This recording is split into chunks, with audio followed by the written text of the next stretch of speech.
see the slides a bit in a moment. But just to make sure that we're not running too late.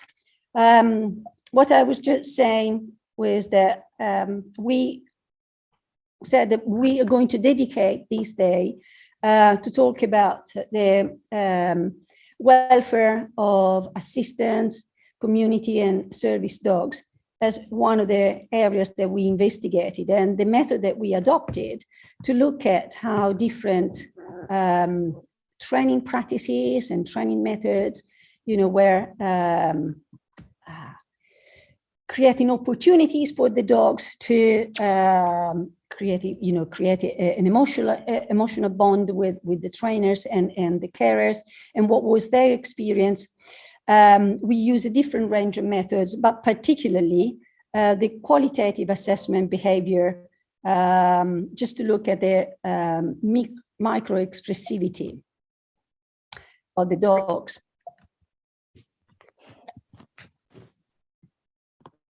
And so, we took a large number of video clips of all the different training cultures that we investigated, looking at the ear posture, the tension, the eye white, and the the expressivity of the dogs. And then the QBA is a method that look at expert and non-expert evaluation of these video clips, and is producing a narrative, a range of definition of what they see and what they observe, and then all these input, they are actually using it, in an algorithm, and they produce, and this is really a short summary. There is a much larger set of data, but all our data on the QBA produce this kind of diagram where we see that while we have different range of expressivity from energetic, excited, playful, to calm, relaxed, or docile, and another axis between distracted to focus on comfortable. We see that while all the different training practices that we look at, they were quite comfortable in many ways, but the dogs, they were expressing, different sets of emotions. Some were more excited, some were more calm.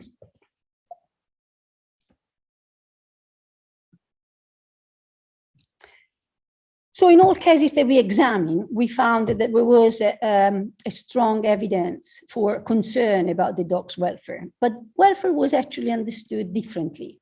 And there were different assumptions about what is important for a good life for a dog. For example, for police dogs, perceived welfare risk relate to the work that they do, the risk about their own life,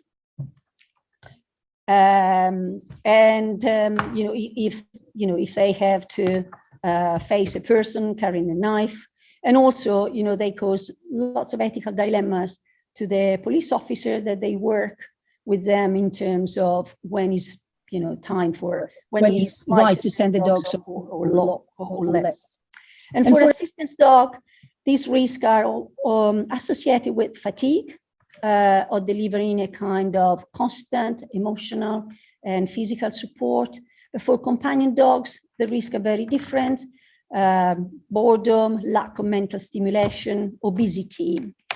And there is also, for working dogs, there is also the risk of transition, which is part of, for working dog, is something that can actually happen very often in the life of working dogs. Now, today, we're going to talk particularly to the welfare methods of assessment or ways of taking care of the welfare of dogs in the case of assistance, community, and service dogs. What is particularly important about or relevant about these groups of dogs is that there has been an incredible increase in the demand for assistance, community, and service dogs. And there has been an incredible growth in the number of organizations that they started to train dogs for this specific purpose. This is in conjunction to something very specific and contingent. During the COVID lockdown and the COVID epidemic, there has been an incredible increase in the demand for dogs in general. And there are more than 3 million families, for example, in the UK, they have adopted a dog. And many of these new owners or new families that welcome a dog, they not necessarily have the experience or the knowledge for, training or for taking care effectively of their dogs. And in conjunction with this, as I said, there has been an incredible increase in the demand for assistance, community, and service dogs. So that's why we would like today just to have an opportunity to talk to a number of organizations and see, what kind of ideas and methods they are adopting for ensuring the welfare of the dogs that they train. We already published some of our research, not specifically on this topic, but on the other topics. And I'll be more than happy to ask any question, but we will have plenty of time, later on in the day when all the other speakers have presented their research to talk and have question and answer session. Okay, thank you, Mara. We've got 3 speakers in this morning's programme, and it's my very great pleasure to introduce the first one, who is Dr. Claire Guest from Medical Detection Dogs, and she's the co-founder, CEO and Chief Scientific Officer of Medical Detection Dogs. And I think Claire will say a little something more about herself and then talk to us about how Medical Detection Dogs ensures the welfare of the dogs that they train and work with. So Claire, over to you. But thank you very much for inviting me to this wonderful get-together, actually, and exchange of ideas in the field of welfare assistance dogs, because it's something that I think is very close to certainly my heart and the hearts of a number of organisations in the UK. So I think it's really important that we do focus on this now. And I'm going to try and get to my PowerPoint and see if I can share this with you. Action Dogs, a charity that's been going since 2008. But actually, there was quite a lot of work prior to this in the early detection of human disease by odour. So we have 2 sides to our work. You can almost argue at the moment we're developing 3 sides, but sort of historically there are 2 sides. So the first is what we call our biodetection work. And our biodetection work is the training of dogs to detect human disease through sniffing a sample. So a sample that's been collected from someone who has a disease, and teaching a dog to discriminate that sample from samples from people who are disease-free. The dog never has contact with the individual. The dog works in a sort of training room. The other side of our work is our medical alert assistance dog work, where, as other programs work, we place a dog alongside an individual who is, in our case, suffering from a chronic medical condition that is life-threatening. So our dogs enable those individuals to have pre-warning of an acute medical episode. Now, I'll talk a bit more about this later on, but we're really talking about conditions where either there's no pre-warning or pre-warning is very difficult. So traditionally, a lot of our dogs were trained to detect changes in low blood sugar, or changes in blood sugar, in fact. So they were able to detect the odour change associated with high and low blood sugars, giving people a warning pre a hypoglycemic event. So, but I'm going to show you a bit of footage later on, so I'll explain that more. Now, if we're talking, and I'm sure there'll be quite a lot of discussion about this over the day, we know that for all animals, of course, we have these minimum welfare standards, and of course, with assistance dogs, it's no different. That the 5 freedoms are, very relevant here, but also, a step above the very basic level of the 5 freedoms, we have within assistant dogs, we have member organisations, both UK member organisation, European organisation, and world organisations, and these set very, very high standards for welfare in regard to what is understood at the moment. So, you know, the standards that are set for welfare are set high, but they are very much set for what the understanding in research is currently about a dog's ability and how a dog works as an assistance dog. But everybody who's a member has sources that they can go on to check, but also they are actually accredited against these standards when they have their 3-year accreditation, and anybody that didn't reach the standards for welfare would not be accredited. So there is you know, already in place quite stringent guidelines for welfare as we currently understand it. And this would talk about, you know, as what is understood currently about rest, exercise, training techniques, etc., etc. But I think what we're probably talking about today, and really what I want to focus on today, is what is the next step. So, you know, we've got standards that cover physical and welfare and monitor behaviours, but what is the next step in looking at this relationship with our assistance dogs, and how can we improve this? How can we improve the relationship that we have with our dogs?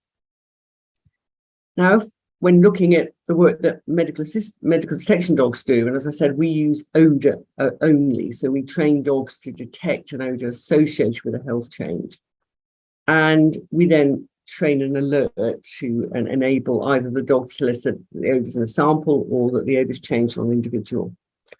And if we look at the history of the evidence-based history, looking at the canine effect on human health, you know, we know that actually, although we've been with dogs for centuries, you know, you go into the old caves and there's pictures of us hunting and working with dogs, our understanding of the relationship we have and how much this may impact us is really very recent. And in fact, I'm a bit of an old girl now, but when I was at university in the 80s, you know, it was very exciting. I was involved in one of the early studies where we were taking dogs into nursing homes, and, you know, the dogs were being stroked by the residents, and we were seeing changes in blood pressure and heart rate. And this was brand new at the time. It was incredibly exciting. And of course, now this is developed into understanding that the dogs can have influences even more. They can change our blood lipids. And now we understand they can help in health management and diagnosis. Now, we're looking back the other way. So what is the effect of human health on canine well-being? Well, this is pretty much uninvestigated. So, okay, we know that the dog is helping us, but are we helping the dog? Or when is it that we don't help the dog? When is it that we make the dog's ability to work or its stress levels? When do we make that harder? Does our health affect that? And that is very new. Now, very limited research, really only starting in 2000 plus. And there's some good news. So the good news is that we do know now that when we interact with the dog, where we have a bond, and the dog has a bond with us and we have a bond with them, that stroking the dog increases our oxytocin levels, and it also increases theirs. So that's really good news. So we're talking about a lovely feel-good hormone there that reduces stress, can increase pain tolerance, and enhances well-being, both sides. So that's fantastic. And, you know, there's lots of work being done on that now. There's a slightly different relationship with cortisol. Dogs reduce our cortisol, but there seems to be a spike in dog cortisol when they're with us for a while. But that's all currently being investigated, and really go and have a look at all that research, because it's really, really interesting. So this was really good proof. So dogs love us. Oxytocin, the hormone of love, if you want to call it that. We love our dogs, they love us. It's genuine. So that was a really exciting thing to find. But the bad news is that in the same way that there's an oxytocin balance when we're with our dogs, there is also increasing evidence of emotional contagion. So what do I mean by that? Well, our emotional states, we know that there's a mirroring of emotional states and arousal states within species. So, you know, dog to dog, rabbit to rabbit, horse to horse. What we now know that this actually does extend with dog and person. It does extend between dog and human, and that long-term stress in owners is synchronized with long-term stress in. So I'm just going to move myself so I can read my own slides. long-term stress in dogs and owners. There is synchronization of this. And we all know that acute stress leads to chronic stress, and that leads to changes in gastrointestinal functioning, cardiovascular, endocrine, renal, blood chemistry, etc. So again, please have a look at that research. Now, that's not such good news, because what that's basically saying is if the owner is very stressed or is living in a very stressful environment, then the dog will be feeling the same. And I think we know that intuitively. You know, we've seen it in our dogs, but you know, the research is indicating that this is the case. So just going back now, so what are we doing with our dogs? What are medical assistance dogs doing? What are medical detection dogs doing? Well, we know they have this incredible sense of smell. 300 million sensory receptors. Us humans have got 5 million.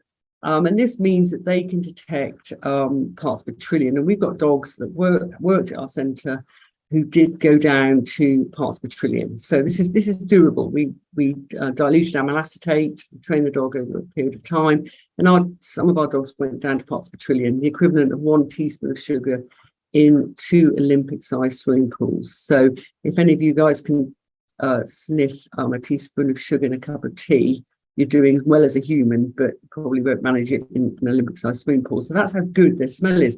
Now, this makes them, you know, their world is so different to ours. You know, they are smelling these changes all the time. They are identifying odour changes in us and have been for centuries. It's just that we haven't actually been noticing them. And as we know now, of course, there's increasing research, starting with the dogs, but also actually started many, many years ago in ancient Egyptian and from then on, that, you know, we do change odour when we become unwell. And there are a number of diseases where our odour changes, and actually humans, for typhoid and TB, can actually smell it at advanced levels. So we know that infection changes our odour. And we know that dogs can smell it. So how do we, you know, become medical detection dogs? Well, our first, my point of view, and many others, it came from anecdotes to start with. So the first indications that dogs seem to be able to detect diseases in us came from reports from highly bonded owners that noticed changes in their dog's behaviour. Now, I had a friend and colleague whose dog warned her about a malignant melanoma on her calf when she was in her early 20s. She would certainly not be here if her dog had not warned her, because malignant melanoma in a young person is almost instantly life-threatening. There are many reports like that around the world. Please look at the anecdotes. There are many reported anecdotes. And we now know, our evidence has taught us, and that not only can these dogs do this with when they're very bonded, but they can also be trained to do it. And we now know they can detect arousal states, endocrine states, infection states, and malignancy. And this has all been investigated with peer-reviewed evidence. And I have a list at the end of all the relevant publications. So I'll pass that on to you at once. So what we're doing when we train a dog is we're teaching the dog to associate that disease odour with a positive reward. Now, we use anything the dog finds positive, but just because of application and practicality, that is often food, though sometimes a toy. And we're very, very aware, and have always been aware since the start of medical detection dogs, what this means for welfare, because my concern always was, so we knew in publication in 2004, British Medical Journal, that dogs could detect human cancer when trained to do so in a urine sample. But what did that mean really for the welfare, and what did that mean for detection of cancer in the future? Well, for detection of cancer, it's a really, really good thing, of course, because if you understand that the volatiles change when somebody has cancer, you can look for those. But did I believe that there should be a dog in lines of dogs in hospitals? No, I didn't. And this video explains a little bit of how the process works. So we're training a dog on urine samples. These are 0.5 mil urine samples, tiny drops of urine.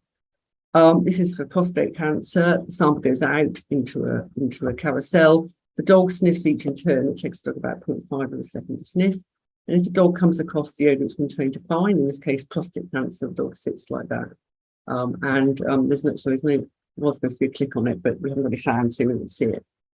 Now, as I've said, my belief and the vision of the future is that these volatiles the dogs are detecting, but for the dog welfare situation, the best thing is to translate this into an electronic device, not to have thousands of dogs sat in labs all over the world that will be sniffing samples, but to translate what the dog knows in this situation to an electronic device. And I'm really proud to say that at Medical Protection Dogs, we've worked with the best scientists in the world, from MIT in the USA, and Johns Hopkins Hospital, and also Milton Keynes UK. And we believe that they're now, the scientists are now within 2 years of training, of having a clinical application of a phone-sized device that can sniff prostate cancer volatiles as well as the dog can. And without boring you vigilant today, because it's too much to go into in relation to how we did that, but it's about having developed an electronic nose. This is not me, but this is the Royal We. So this is and a quantum physicist in the USA has developed the electronic nose, and the last 2 years have been spent programming artificial intelligence, which becomes the dog's brain. And our dogs have helped the artificial intelligence designers build that brain. So it's incredibly exciting. Dogs, which is by using ball reward. So we use whatever the dog finds most rewarding. One of the reasons we do use food, as in the main, is one, because obviously dogs like food, and it's a very, very straightforward way of training using the clicker and food. But also, when dogs are training on samples, we don't want the dog to get too out of breath. And obviously, if you play with toys, each time the dog is sniffed, the dog can get quite panty and it starts to get quite hot.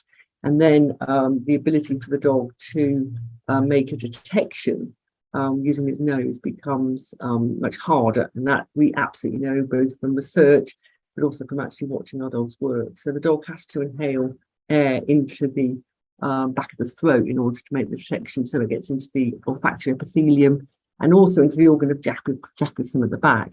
A dog, unlike a human, can actually exhale air at the same time as inhaling new air. It's quite a clever trick. Don't try it yourselves, because humans aren't built to do it. But what that means is that a dog can keep bringing in new air into the olfactory epithelium as he is making a decision in the brain.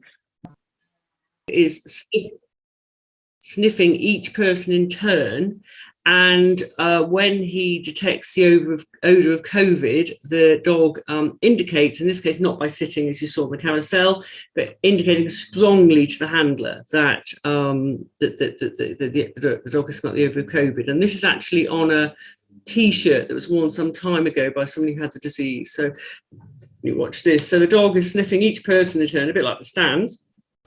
In that case, that person's wearing a COVID T-shirt, and there's a click, and the dog gets his toy. So great fun for the dog. I'll show you again once more. Great fun for the dog. Dog is doing exactly the same job and knows that if he smells the odour, he'll get his toy.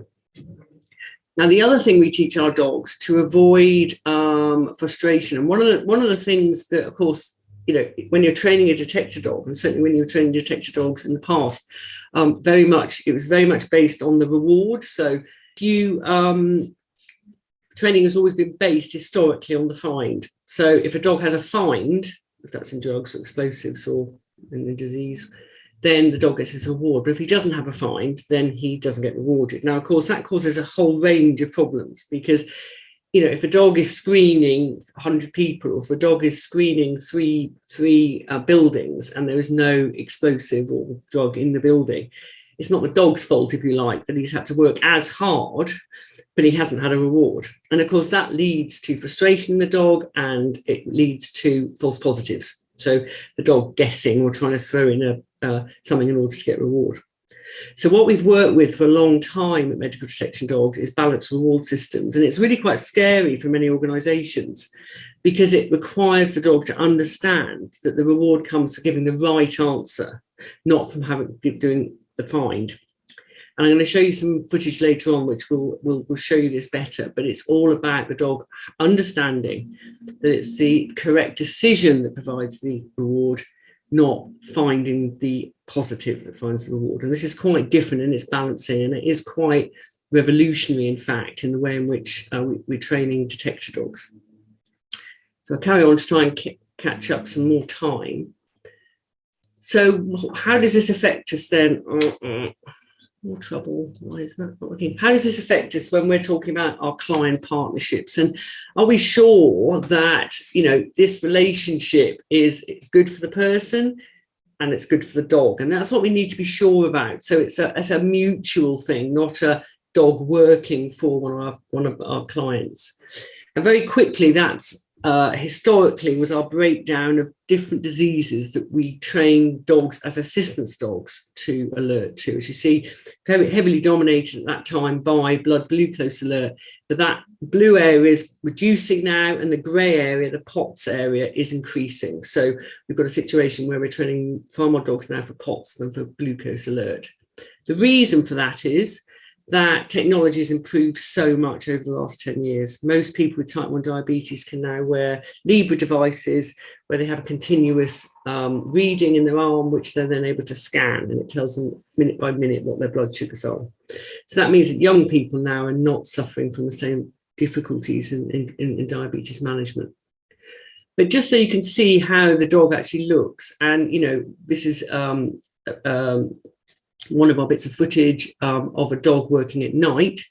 This is a lady who constantly suffered nighttime unconscious episodes. So she'd go into coma at night.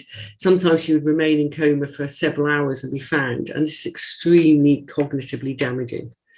Every time you go into a nighttime coma, you are damaging, you're causing damage. And she was a very, very, very frightened lady when we first placed this dog. Now, this is an alert at 4:30 in the morning. The dog's asleep in the bedroom, and just to show you what an alert at this time looks like. So the lady's name's Claire, and she's going into starting and going to a diabetic hypoglycemic event. She's obviously asleep, so very unaware of what she's doing, as your brain gets very, very slow when you start going into hypoglycemia. So the dog is trained to persistently alert her until she wakes, takes her blood, and takes on sugar. So now I think you can see that, you know, that this is saving Claire's life. Claire was being rushed by ambulance in the morning to hospital in a coma. This is saving Claire's life. But what we've got to be sure about is, you know, how's the dog coping? So the first question I get from a lot of non-doggy people is, has that dog been awake all night waiting for this incident? Well, I can really, really reassure everybody that isn't the case, of course, that, you know, the dog is asleep by the bed just like anybody else's dog. But if you were asleep and somebody broke into your kitchen during the night, you would expect your dog to wake up and bark. It's not that the dog's been sitting by the back door waiting for the burglar all night. It's the stimulus that means that the dog wakes and then does the job. Now, bear in mind that when you're matching the stimulus with a positive reward, the dog is, you know, very excited. When he wakes up and smells that, he's very excited. He knows he's going to get his reward, so he's going to ask for the reward, which is effectively waking the client up. So it's not about, you know, waiting in worried anticipation, but they do spring to life. What we have found through monitoring is that our nighttime alerts are slightly later. So because the dog was asleep until the odour got strong, the actual timing of alert can be slightly later than if the dog was walking beside someone and noticed it very quickly. But you can see what an incredible difference it makes. But we've got to monitor the dog's welfare. How we train the dog, but also, you know, when is the decision that the dog is having to work too hard or too much? So we have to look at each individual. So we need individuals for whatever disease that they have that has regular episodes. So the dog is constantly getting some reinforcement for indicating to that episode. So it doesn't only happen once a month, but equally that they don't occur 100 times a day, because that would be just too much. So we have to have that balance. We also have a balance with some of the dogs that were working in schools. So some children were unable to go to school. As the dog works at school, the dog would then be rested in part of the evening before the child went to bed. So we have to look at ways in which we can monitor and balance the dog's working. Of course, one of the most important things in this work is that you never just place a dog, just leave it. We have to have very continuous follow-up and monitoring. When we're monitoring dog and human, they have continuous data collection, which I'll show you very quickly. We carry out regular visits, and these are visits where we actually go and see the person and the dog. So we actually go in and see them working together in order to assess whether there's any stress response. And we also would be looking at their data. Now, we've got a fantastic app now, and when the dog alerts, we are able to, the client simply goes into the app on the phone and is able to tell us that the dog is just alerted and what their blood sugar was, or what their condition was. So we get real-time alerting information, which is quite amazing. And we can see if there's a problem. We can see if there's something happening and the dog's missing, and that alerts us to go and find out what the situation is. So because we have this real-time phone app, we get incredible detail about when dogs are alerting, how they're alerting. This is somebody with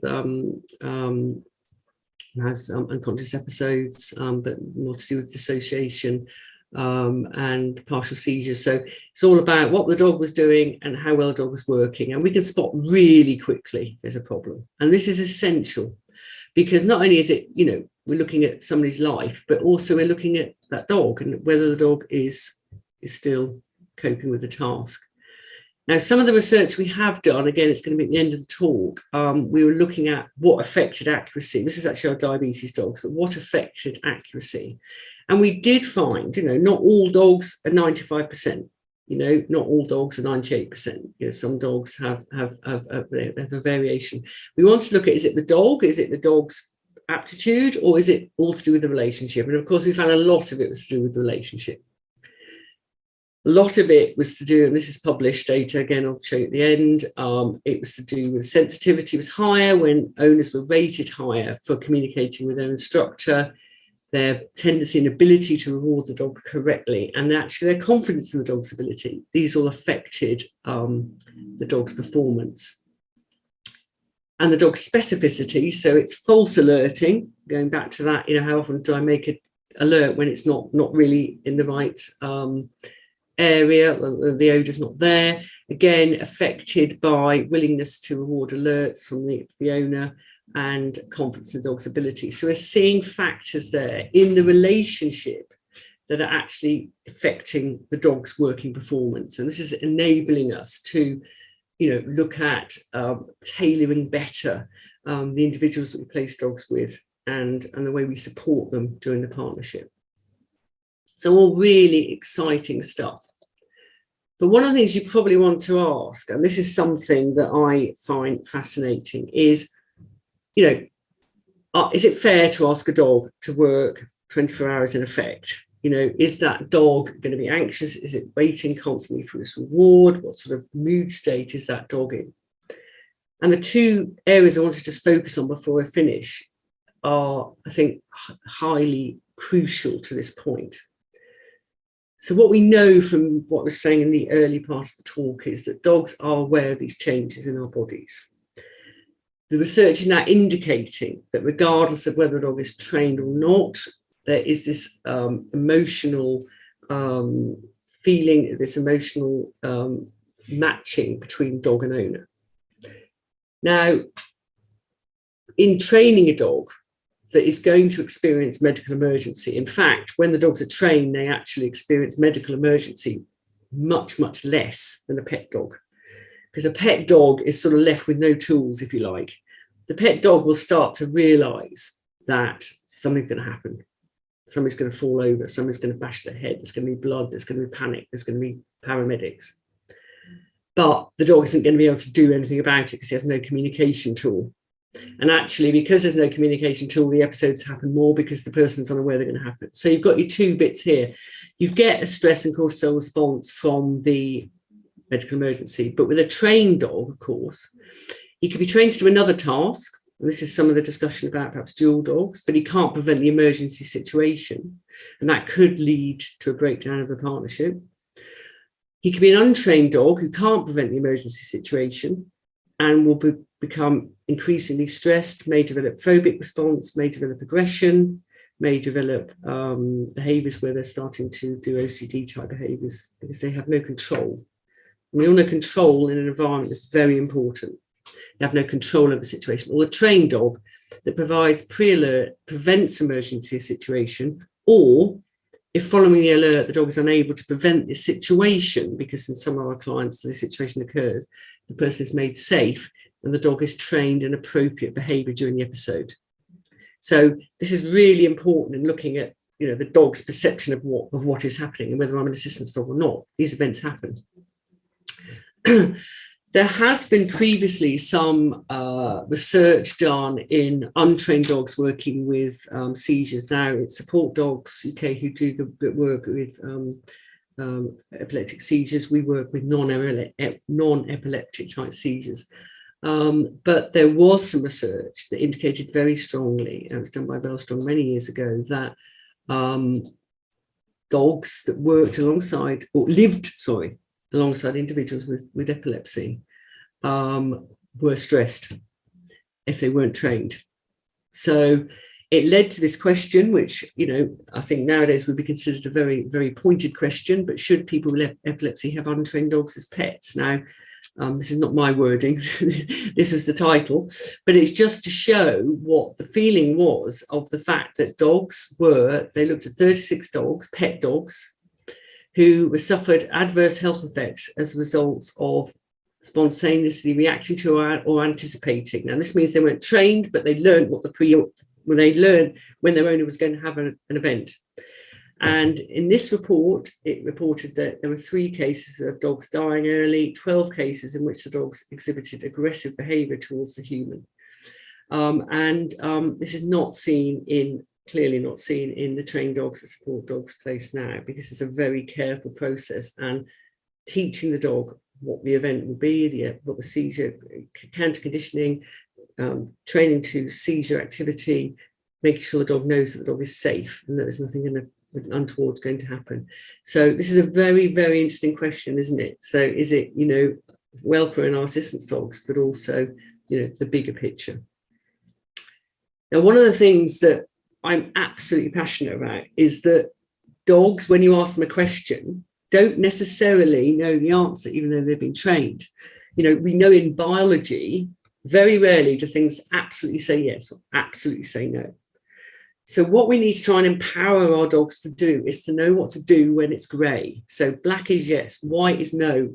I'm looking at grey. I'm a dog. What do I do? I'm a person. What do I do for that matter? Do I make the decision that it's grey, so it's probably nearer black, or do I make the decision it's white, so it's grey, so it's nearer white? That obviously often depends on our cognitive dissonance, or what we believe the world around us to look like. I haven't got time to go into that, but really interesting as well. And that's the same with dogs. But dogs are not trained for unequivocal responses. They don't know what to do when they're not sure, and that produces stress. So what we've done is some work, very exciting work, where we've started to work on stands to teach our dogs to be able to communicate to us when they actually don't know the answer. I've got a urine sample in front of me. I don't think it's a true yes, I don't think it's a true no. What do I say? What as a dog, what do I tell you? And our new system is enabling us. Unfortunately, we haven't done as much work on this recently as we'd like, because we haven't got funding to do so. So it's a real shame, because we developed technology where dogs were trained to push the plate.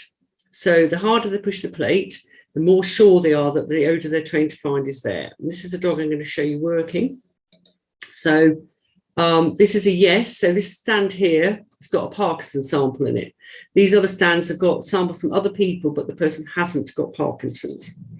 So you see the dog go along the line. He sniffs each in turn, and he's clearing those. The third one is Parkinson's. So he's been taught to push that plate. The harder you push, the more sure you are. So if it's a strong Parkinson's, you give that plate lots of nudges, and those nudges can be read. Now, it's brilliant that and then you see here the click. Now, we read it on the software, which indicates that position 1 was a no, position 2 was a no, Position 3 is a Parkinson's, and that's a good example of Parkinson's. There's a lot of activity going on. That dog was pushing that plate hard. That means that dog knew it was communicating to us it's strong. This is a blank line. The dog has no concern in saying that that's blank. The reason he has no concern in saying that's blank, that no Parkinson's, is because he knows he gets a reward for the correct decision. And then in that case, you can see quite clearly they're all the same, they're all negative. So the dog's understanding, we need to be able to enable our dogs to communicate better to us, that when they don't know, when they're not sure. And that ability to communicate when they're not sure takes a huge amount of the stress, just as it would of us humans. We don't know the answer, so we can say, I'm not sure. And that's what the dog is able to say using the system. I think that anybody that watches our dogs working will know for sure that the effect it has on the client is incredible. This is one of our PTSD clients. Very complex condition where unfortunately nobody was able to help him. We trained the dog to wake him during night terror, which you experience several times a night. He's just starting a night terror here. The dog is trained on a cortisol response, and the dog is obviously waking him up to tell him that he sniffs a breath a lot on cortisol response, get a lot of breath sniffing. Waking the gentleman up, and this gentleman's life has completely changed. As I say, what we've got to know is it's good for the dog as well. I'm not going to play that video because we haven't got time. Our responsibility, we have to understand emotional contagion. It's there, whether it's an assistance dog or whether it's not. We have to give dogs the tools to communicate effectively. The better our communication, the less stress. And actually, for me, really importantly, third thing is that we have to allow assistance dogs to be dogs. Whilst our relationship with our dogs is so close now, and we are learning so much from each other, dogs are not humans. They love doing doggy things, and really part of helping them to work effectively, have a good quality of life, is to still allow them to be dogs as well. So getting dirty, getting wet, running in the fields, sniffing around, playing with other dogs. These are essential to healthy lifestyle in our dogs. And if dogs are allowed to, I just have a lovely video I was going to show of my Dachshund behaving like an idiot, but unfortunately I didn't have time to put it. If we remember that, to allow dogs still to be dogs. This dog has lots of runs in the woods. He's allowed to be a spaniel as well. Then we get the best of both worlds. And I really believe that the future of us working and understanding our dogs is going to be amazing. But I think welfare has got to be at its very core. So thank you very much for listening. Sorry about the glitch.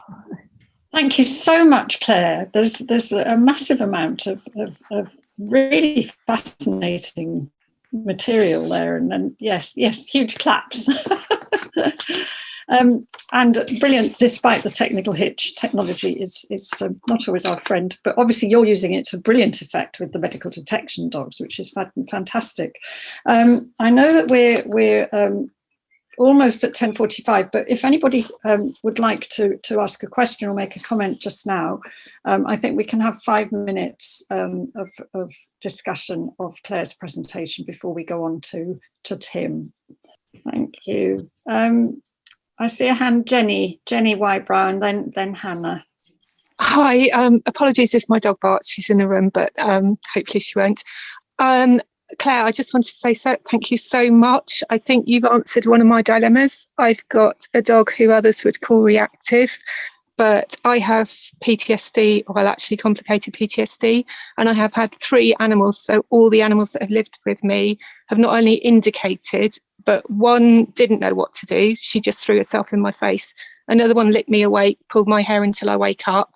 And then this dog, I have been able to sleep since I've got her. I think she's got PTSD too, but I've now got the situation where she barks as I try to turn the light off to go to sleep. She doesn't like me going to sleep at night, and it's only at night.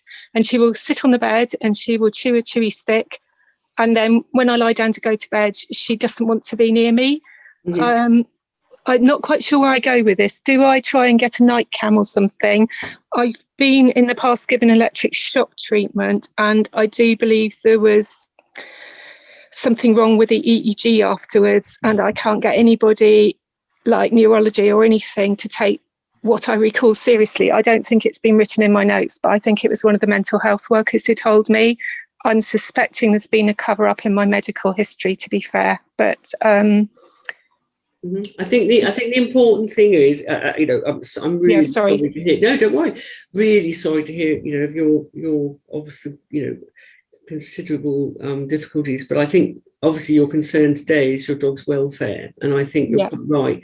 There are two ways of doing it. Either you try and train the dog to not be fearful of whatever you're doing at night. Clearly, it's events which are making her anxious. She actually alerts, so she's done what your dog in the video for the diabetic person did, and she's done half of what the other dog did. We actually co-regulate. I co-regulate with her like I would with a horse, if that makes sense. So I have actually woken up a few times and found her standing, staring at my face. But that's enough to wake me. I sense her just as much as she senses me. Experience for her. Yeah. To make sure that isn't driven by fear. I think that's the important thing. So, I think she's actually got PTSD herself, so I think she actually understands me better than most humans would, and I understand her better because of that. She got electrocuted by a lamppost, so we've got that in common. And it's kind of really hard working with PTSD anyway in an animal because it's not really recognised and talked about. And then there is also she has some difficulties from lack of socialisation as a puppy and adverse childhood experiences, blah blah blah, but I don't want to get into that. But it's like I've taken her because I've actually got background in behaviour, so I didn't realise that I was doing anything asleep other than just having difficulty staying asleep. Well, I'm staying asleep now, but that's because I used to wake up, hear her breathing and settled. So I used to be the one that could calm her and be settled with her. And then it's like where she's had me dysregulate definitely once, that really freaked her out. And I was on a Zoom call at the time and I told the person, this is affecting me and that's affecting my dog, please stop. And they wouldn't stop. They were a therapist actually. And they told me it was projection and started shouting at me and telling me to breathe. And I had to get out of the Zoom call. And I found it even very difficult just to work out how to get out of the Zoom call. So I'm just telling you so you're aware of the dissociation level. And then I had a dog that had been upset by sensing that in me, quite understandably, but I hadn't actually got to the point of training her what to do at that point. So I just gave her a cuddle and I didn't really know what to do. But I didn't even know who I could really go to ask about this because I've never come across it before, really. Sorry, it's quite a lot of sharing. I feel quite emotional. Thank you for sharing. Yes, thank you, Jenny. Hannah, you have a question? Hello. Yes. I agree with. I wondered if you could just turn your camera on so we can see you, if that's okay with you. If I must. Hello, I'm in bed, so I was trying to hide. I agree with what I can't remember her name, sorry, is it Sophie, was saying about allowing dogs time off to be a dog. Do dogs understand when it's time to work and when it's their time off? Are they able to separate that? And if so, how do we go about teaching them that? Yeah, sorry, I'm on Sophie's computer because mine went defunct. I'm still Claire. Okay, sorry, Claire. I forgot your name. It's a really good question, and I think that depends a lot on the task actually. So, if you're trained to find a smell and you've got a really good association with that smell, in a way, if you're running in the woods and you suddenly smell that smell as you run past your owner, then you still do it because it's great. You know what I mean? So okay. It's not that you actually have to switch off. It's a bit like suddenly somebody put the tennis ball down there and you're like, oh yeah, there it is. That's great. So it's not. From our point of view, medical detection dogs, the avoiding long periods of hard work in terms of would be more about, if a dog goes into busy social situations, we make sure that the dog isn't in those situations too long, because those are tiring for dogs. We know it is, and so the dog has lots of time away from those situations, but would still alert the owner. If we ever have a situation where we felt that the dog really could do with a break, and it happens so rarely because, like I said, the association is so good, we would actually ask the person to sit with a human carer for a while and actually allow the dog to go and play with his mates and somebody else. But actually, do you know what? It very rarely happens. But you're right. I mean, in some work, and you've got talks from other organisations this afternoon. In some work, the signal to work would be putting on a harness or a command. Go and fetch this, or we're about to do that. In our dogs, and to some degree, our COVID dogs, that's the case. So when the COVID harness goes on, the dog knows I'm being asked now to sniff people for COVID, whereas if he's running around, he wouldn't be constantly going up people sniff. But in our dogs, because the odour is the signal, actually the odour's there whether you can't stop that, if that makes sense. So I think it very much depends on the task the dog does as to when he will understand the switch off and switch on. Okay, my dog is kind of dual purpose, so he helps with mobility, but he also helps alert me to my heart rate and migraine. Oh, right, yeah. Would my smell be different to, say, my daughter's smell? If she was having a migraine, would he know that it's not me? Yeah. Yeah, okay. Your odour will be absolutely specific to you, because basically what you've got is you've got your genetic odour, which obviously a dog can track a genetic odour for many miles. And overlaid on that, you've got the disease odour. So actually the dog uses the two bits as for his indication. I'm not suggesting you should, because it could cause confusion, but if you want a dog to generalise the same disease across a number of people, then you look for spontaneous interest, which is nearly always there, because the dog's like, oh, that sounds a bit similar. And then you would reward that and get a generalised odour picture. I'd rather he didn't. I'd rather it was just me. So with COVID, that's exactly what we do. With COVID, we ask for generalised. Doesn't matter who the person is, what their background is, what they had for breakfast this morning. You just pick out COVID in everybody. Okay.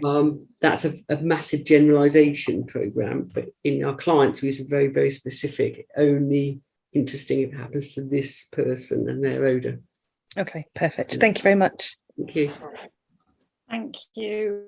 A huge thank you, Claire. I'm sure there are other questions for you. In fact, I know there are, because there's one in the chat, and Erin also had her hand up. But please, can you save those questions for the discussion at the end? Because I think we need to move on to our next presenter now, so that we don't end up overrunning. But I'm sure there are lots more questions. And thank you, Claire, for a fascinating presentation. Thank you for inviting me. Our next speaker is Tim Stafford from Guide Dogs. Tim is Director of Canine Affairs at Guide Dogs, and he will hopefully be able to share his screen without any technical hitches this time. I hope you can all see.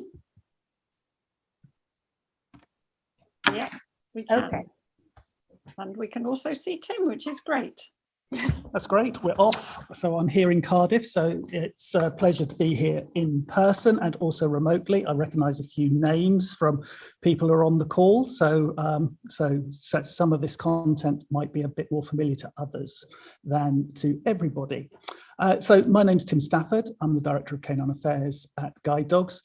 And I was really interested hearing from a lot of Claire's content, because I think as the day goes on, we'll probably be building on those sorts of themes and have a slightly different slant to them. But I think we'll find very rapidly that there are similar themes being expressed.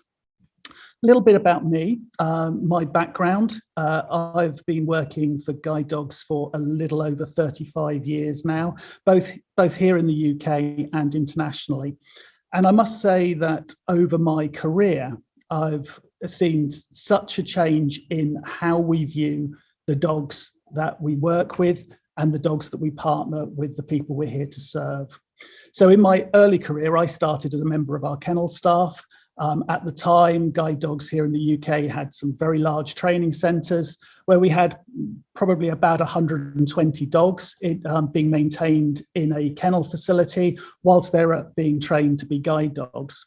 And when I started as a member of kennel staff, everything that I was taught at that time was very much around keeping the dog fit, healthy, well exercised, and well looked after.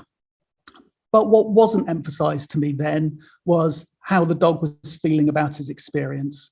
We certainly had dogs that experienced quite high degrees of kennel stress, which we learnt how to manage.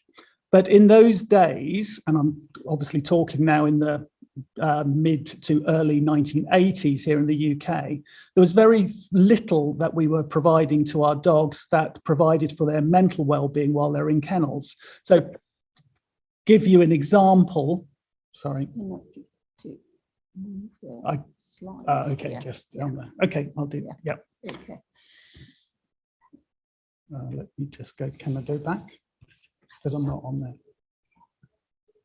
And back again. Yeah. So for example, our dogs weren't given any bedding to make themselves comfortable. They were in dry conditions, they were in warm conditions, but they didn't even have a blanket to lie on in their kennels. They weren't given any toys because we were frightened that the dogs would fight for their toys. So back in those days, it was all about keeping the dog fit, well, and well fed, well exercised, well groomed, etc. Very little about their actual mental health and well-being. So things have now changed dramatically. We're now at a position where we are considering much, much more about the dog's welfare and how the dog feels about it. It's okay. Can I use a cursor or something instead? Probably is.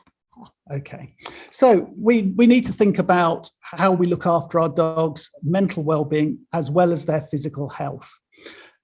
That's important for us because we have a moral responsibility to treat our dogs well. It's what we all need to do as experienced people working with our assistance dogs, but it's also what the public expect from us. We want our dogs to have good, strong, healthy relationships with the people that are their primary carers in their lives. And we want that relationship to be strong in both directions. We already know, as Claire drew out in her presentation, we already know that dogs are good for people, but we want our people to be good for our dogs as well. And importantly, again, Claire's summary there said it perfectly, we want our dogs to have a good life, both as an assistance dog and as a dog. And importantly, for those of us who are working in the public domain and we are reliant on public support to fund our work, we need to reassure the public that we have our dogs' welfare uppermost in our minds, and we want to make sure that we look after our dogs to the best of our abilities. If a dog has good health and good welfare, we should be able to be in a position that those dogs will also have be able to work well for their human partner. Can I do that one? Yes. Now, the problem comes because the concept of welfare is actually ill-defined, and even experts have very different views as what good actually means as far as animal welfare is concerned. And certainly they have different views about how we can achieve good welfare. So in my own organisation, we've given this quite a lot of thought over the last several years as we've started to look external to our own operational practices and our own organisation and looked elsewhere to try to be informed by both the science and from other operating practices that we believe could have parallels to the work that we do within our own organisation with our own dogs. So one of those pieces of research that we reached out to and gained some benefit from was the World Organization for Animal Health. Their terrestrial animal health code provides a useful guide as a starting point at the very least. So the definition of animal welfare in this code is the welfare means the physical and mental state of an animal in relation to the conditions in which it lives and dies. And of course, the Animal Health Code from the World Organization for Animal Health refers to all animals. And so in particular, they might be talking about animals used in agriculture. So hence the emphasis on living and dying. They also draw out that there is a critical relationship between animal health and animal welfare, and that if we were trying to make an assessment of animal welfare, we have to look holistically at all manner of different diverse elements which all need to be treated together and considered together. But very oftentimes, an assessment of animal welfare involves making some sort of value-based assumptions. Measures of animal welfare, though, need to be as explicit as they possibly can be, and also include some sort of measurement of the apparent strength and preferences and aversions of the animal under question. And I think we had some presentations here and the research that the folks from Cardiff and Warwick have done on the quality behavioural assessment draw that out to try to find out when we're looking at our dogs and we're drawing some conclusions about the dog's state of welfare, we have to look at the dog's behaviours and the conditions in which it is being kept and maintained, and the relationship that it seems to have with its primary caregiver. And taking everything into consideration, we might well then draw a conclusion about that dog's ultimate state of welfare. Claire mentioned the 5 freedoms, and that's certainly provided us very valuable guidance and have been established and written into law in many parts of the world. So I'm going to just talk about the 5 freedoms model now as a framework upon which to build. So for those of you who are not as familiar with the 5 freedoms model, we're talking about freedom from hunger, thirst and malnutrition, freedom from fear and distress, freedom from thermal discomfort, freedom from pain, injury and disease, and freedom to display natural behaviours. Now, in my opening statement, I said I just reflected back over my early career as a member of kennel staff working for guide dogs. And I would say at that stage, we didn't really use the term 5 freedoms at that stage, but that's actually how we treated our dogs in our kennels. We made sure they weren't hungry or thirsty, that they didn't experience too much fear and distress. I say too much because a lot of them did experience some kennel stress. They were free from thermal discomfort. The kennels were neither too hot nor too cold. We certainly protected them from pain, injury and disease. We looked after them very well and they were very healthy dogs. And we gave them some freedom to display natural behaviours. For example, they were taken out and about and they were allowed to free run together and play with their canine peers and so on. But it was fairly limited and it didn't really take us to the next level. Now, the 5 freedoms model, although it is strong and it does provide us with a useful framework, it does have a focus on avoiding negative states, which are likely to create poor welfare. There's very little or no mention in the 5 freedoms of providing positive experiences to facilitate good welfare states. And this is the fundamental difference between the 5 freedoms and the 5 domains, and why we believe at Guide Dogs, the 5 domains model has distinct advantages for us. So on the slide, I've just got a picture of a couple. They look like toy poodle puppies having a right old play around in the grass area. And they look to me to be having a jolly nice time. One of them's playing with a ball and the other one just seems to be frolicking around and seems to be having a nice time. And there's a quote on the slide from Professor David Mellor, and we'll come on to Professor Mellor in a minute. The overall objective is to provide opportunities for animals to thrive and not simply survive. And I'd like you to, throughout the rest of this presentation, to bear that statement in mind, because we have used it in Guide Dogs in the UK as an underpinning goal for everything that we're doing with our dogs around welfare. The overall objective is to provide opportunities for animals to thrive and not simply survive. We want our guide dogs to be good guide dogs and to offer the very many benefits to their human partners of what they can do in their role, but we want the dogs to have a good life experience as well. So going into a bit more detail of the 5 domains model. This was initially established and proposed by Professor David Miele, who is a researcher. I believe he's still based in New Zealand. And the difference between the 5 domains model, or one of the differences of the 5 domains model over the 5 freedoms, is that there is a greater emphasis on providing positive experiences and an important emphasis on ensuring an animal's mental welfare is considered as a part of an overarching welfare assessment. And increasingly, we're seeing the 5 domains model being used in a variety of different animal care industries. So starting from the top, there's physical and functional domains within the model. And those physical and functional domains include nutrition, the environment in which the animal is living, its physical health, and also its behavior. Those 4 physical or functional domains all have an impact upon the mental domain, how the animal feels about the experiences that its own experiences and its own life experiences. And that will distill down to give us the opportunity to make some sort of an assessment about the animal's welfare status overall. So let's look at all of the 5 domains together now. Sorry, I haven't got the full screen, so I can't see what the title page is. I don't know, can we do anything there? I'll guess.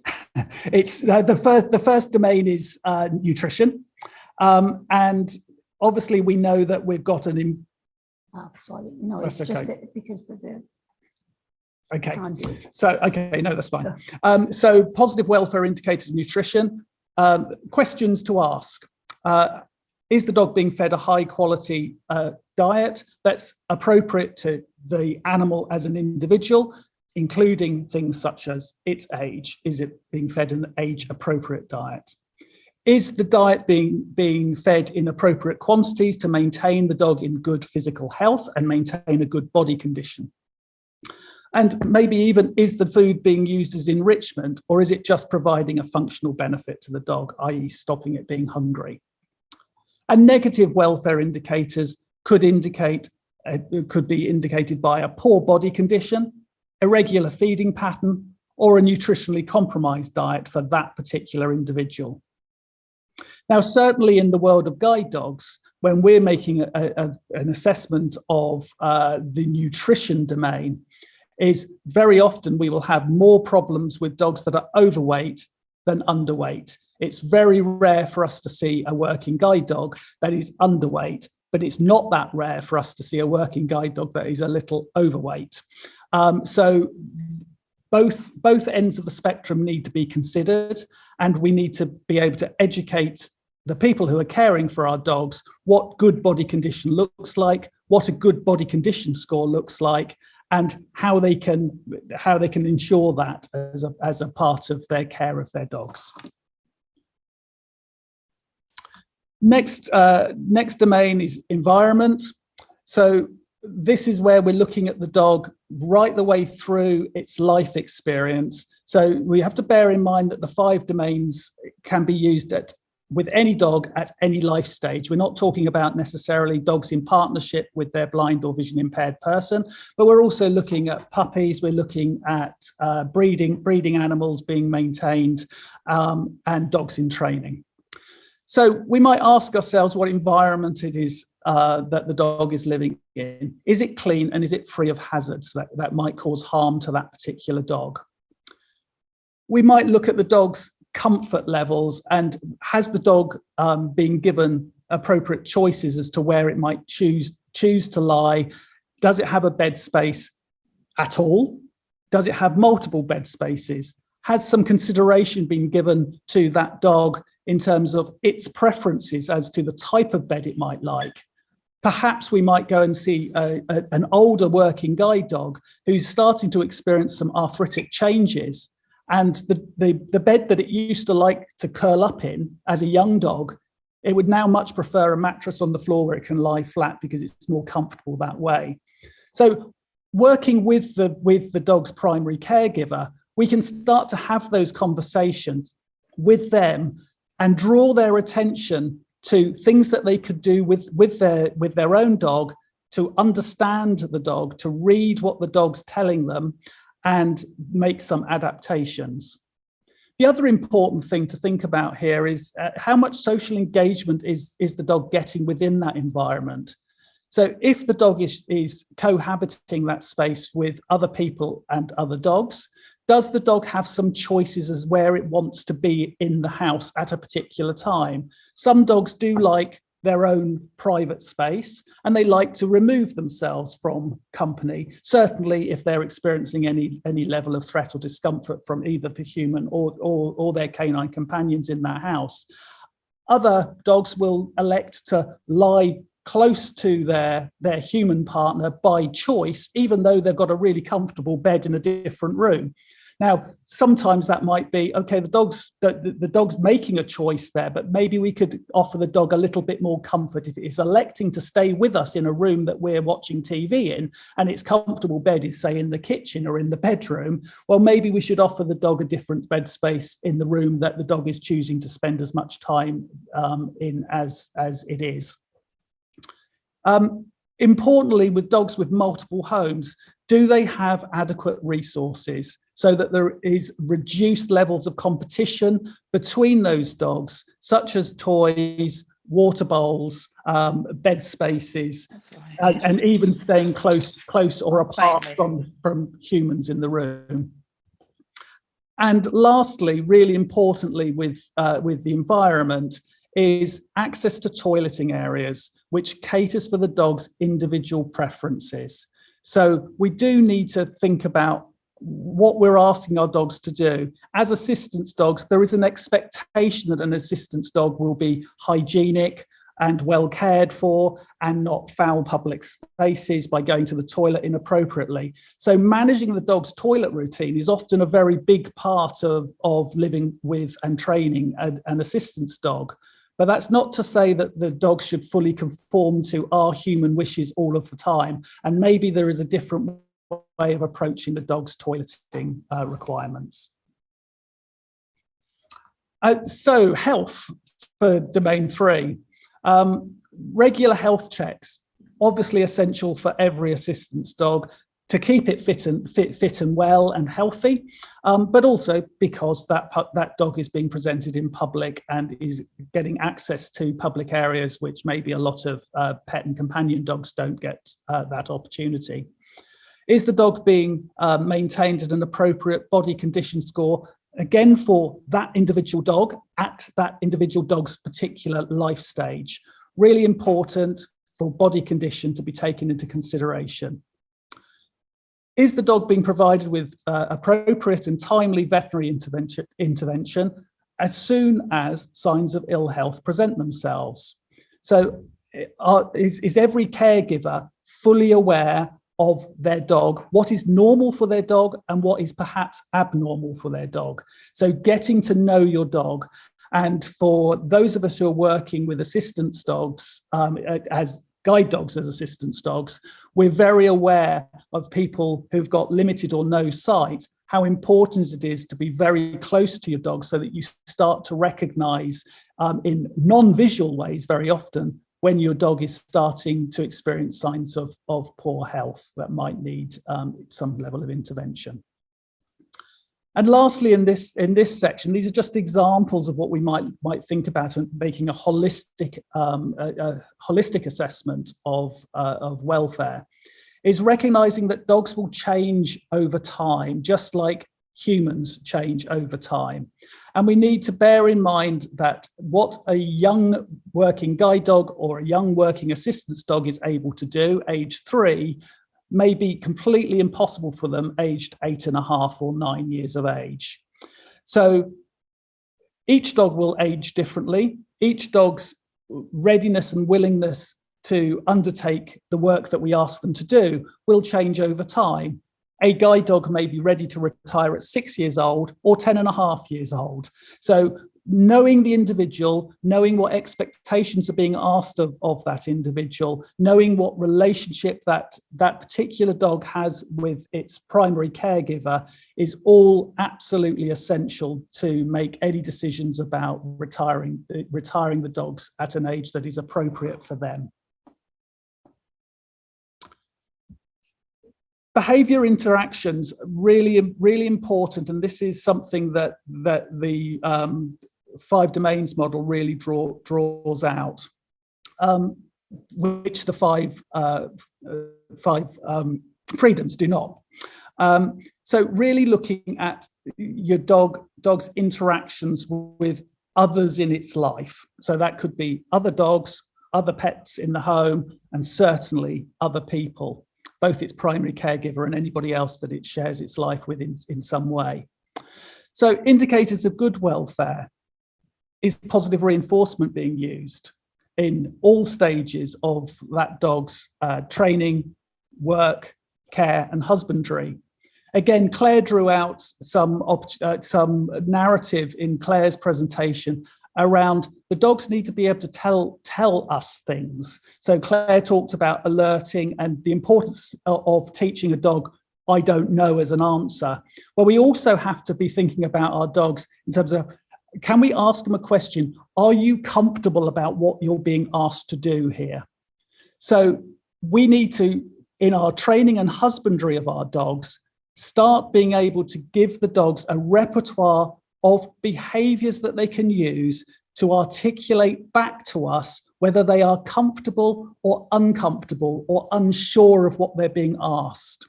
So a classic example of that for guide dogs in my organisation is using cooperative care in how we groom our dogs, how we provide veterinary treatment, how we check the dog's ears and eyes, for example. So teaching the dog some behaviours where the dog can actually say to us through its behaviour, and it's a trained behaviour, to say, actually, I'm a bit uncomfortable about what you're doing. So maybe back off, reapproach it and ask a different question. So this is less about training and more about teaching the dog how to communicate back to us, and so that we can learn to understand what the dog is telling us and then make some adaptations to what we're doing. So classic example for a guide dog is the harness goes on and we're required to work. So if the dog does not willingly put its head into our harness, then we should be asking ourselves, I wonder why. What is it today that means that your dog is not that keen about going to work? If the dog is being taught something like a headrest, for example, for grooming procedures, and the dog raises its head, then you have to ask yourself, okay, whatever I'm doing, the dog is indicating to me it does not want me to proceed with what I'm doing. I need to do something different.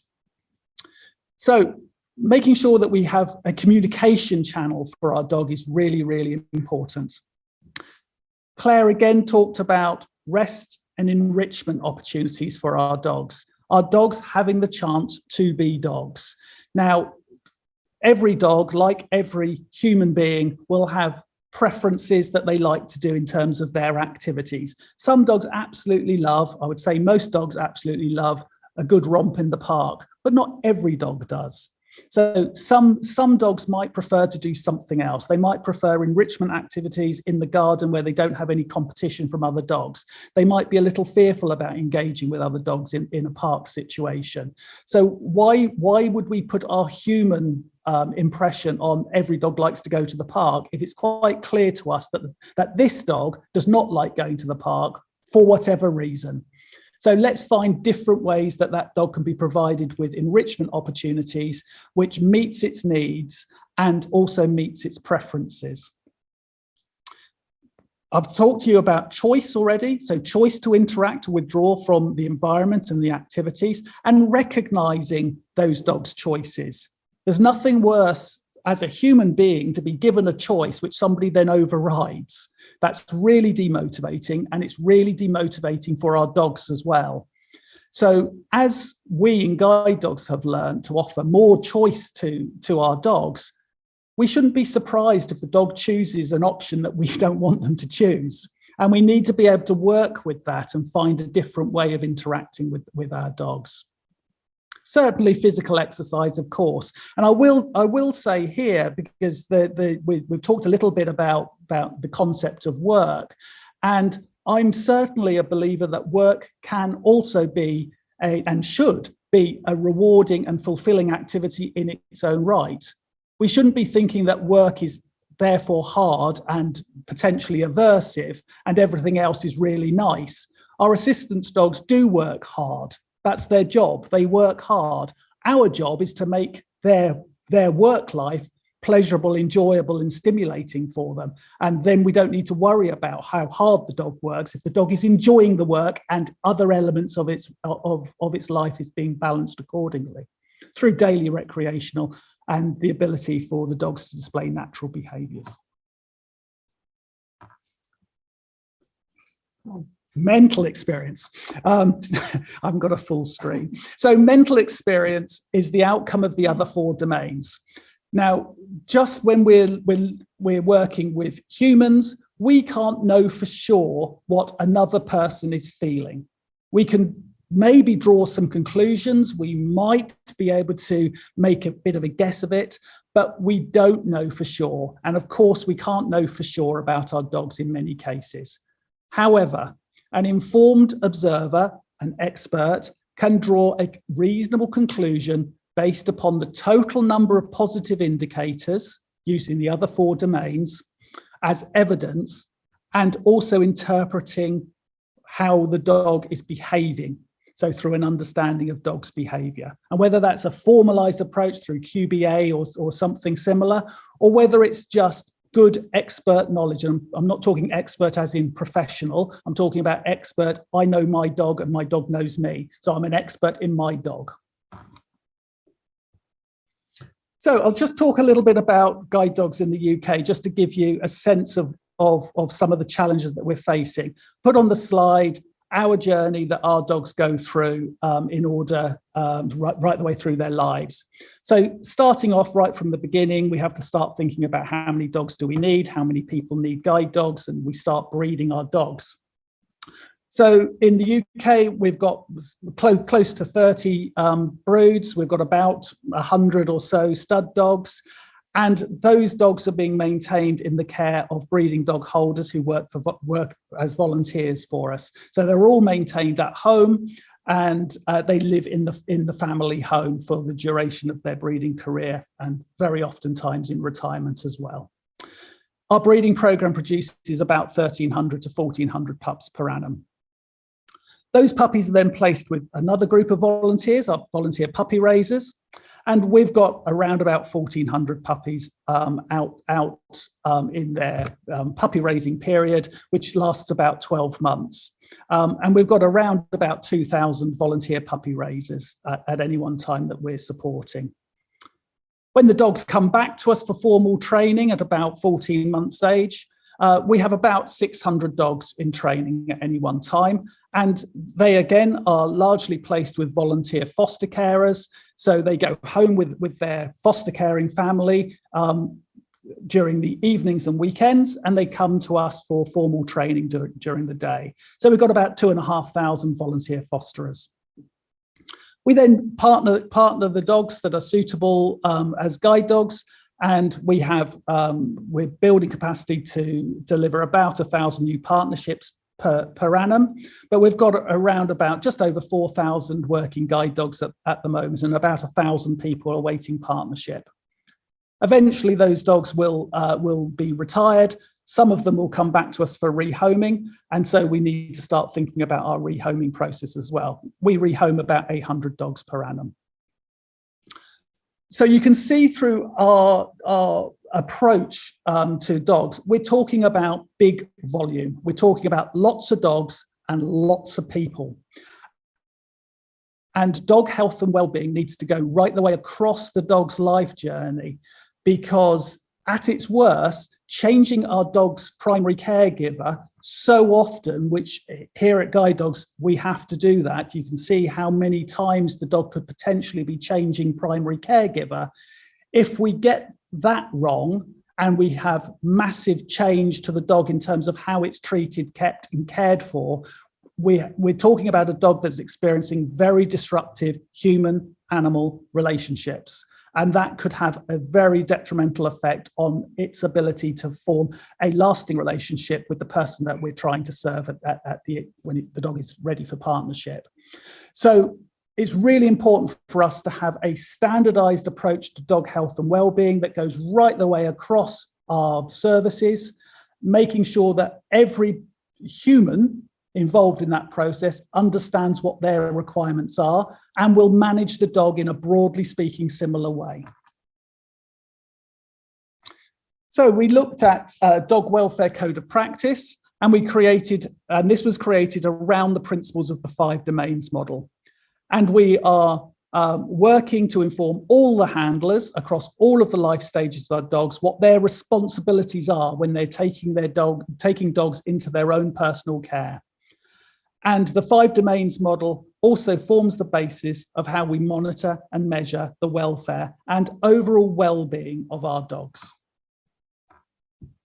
So a little bit in practice here. I won't go through every domain. I'll just use a couple of examples. So we've adopted a really pragmatic view. The slide just has a representation of one element of our dog welfare assessment, where we've established a traffic light sequence for anybody who's looking at the dog. We have the 5 domains. Domain 1, this example here, domain 1, nutrition. We've got a welfare aim, minimize thirst and hunger, and importantly, enable eating to be a pleasurable experience. So some red indicators of poor welfare: the dog's being fed a poor quality diet, fresh water's not readily available, we have an inappropriate body condition score for either the adult or the puppy. Maybe the dog's just being fed once a day, not at all, or at irregular intervals. When we're making a welfare assessment, if any, those are just examples of some of the indicators, but if any of those indicators were noticed, that would be a red indication for us, and we would need to take some steps to immediately improve that situation. Amber indicators, the diet's not ideal. It's okay, it's adequate, it's keeping the dog in a healthy condition, but it's not ideal. Water's not absolutely fresh. The body conditioning score, we're talking about a dog that's a little bit overweight or a little bit underweight. And the dog maybe has got no idea when it's going to be fed. It's being fed in a very unpredictable way. And green indicators are just the positives. This is a great quality diet being fed. It's appropriate for that particular dog. The water is clean. The body condition is great. And even the daily feed is being used for enrichment purposes, not just as a means of feeding the dog.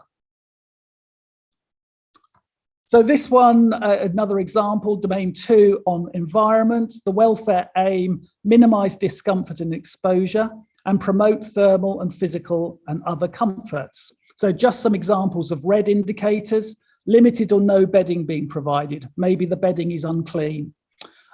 Dog is socially isolated from human family members. For example, is the dog being kept in a kitchen or a utility area and not allowed through the house, and doesn't really have that engagement with the people in its life? Dog is frequently disturbed or cannot choose privacy if it wanted it. So again, small accommodation sometimes presents us with some challenges. You know, if somebody's got a small accommodation and the dog is in very close contact with people, and there may be no physical choice, but the people are living in those conditions and the dog needs to live there too. But there must be something we can do to give the dog privacy if the dog needs privacy and would benefit from privacy.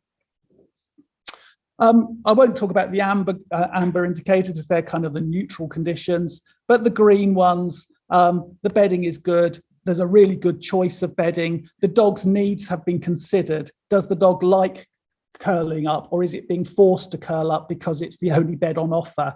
Has the people actually considered what the dog's needs are? And importantly here, we ask the people who actually go on to receive guide dogs from us is have a think about the environment that you're going to take your dog into. Now, just because you want to go to a rock concert or a firework display, is it appropriate for you to take your dog there? So what will the dog's experience be? And is there a different way that you could go off and enjoy that activity, but perhaps not expose your dog to something that it was going to dislike? So I know that takes us into the difficult territory of assistance dogs being there to enable a person to lead a full and active and independent life and do the things that they want to do.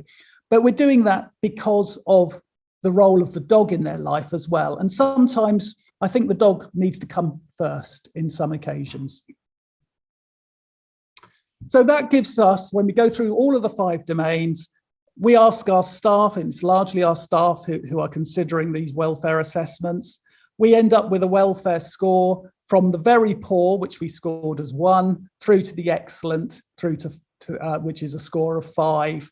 And we've used Miele's language there. We say at the very poor level, the dog is basically just surviving. From the 5, we're talking about a dog that's thriving in its role as an assistance dog and thriving as a dog. So I think that, and then we've got some definitions about all of those.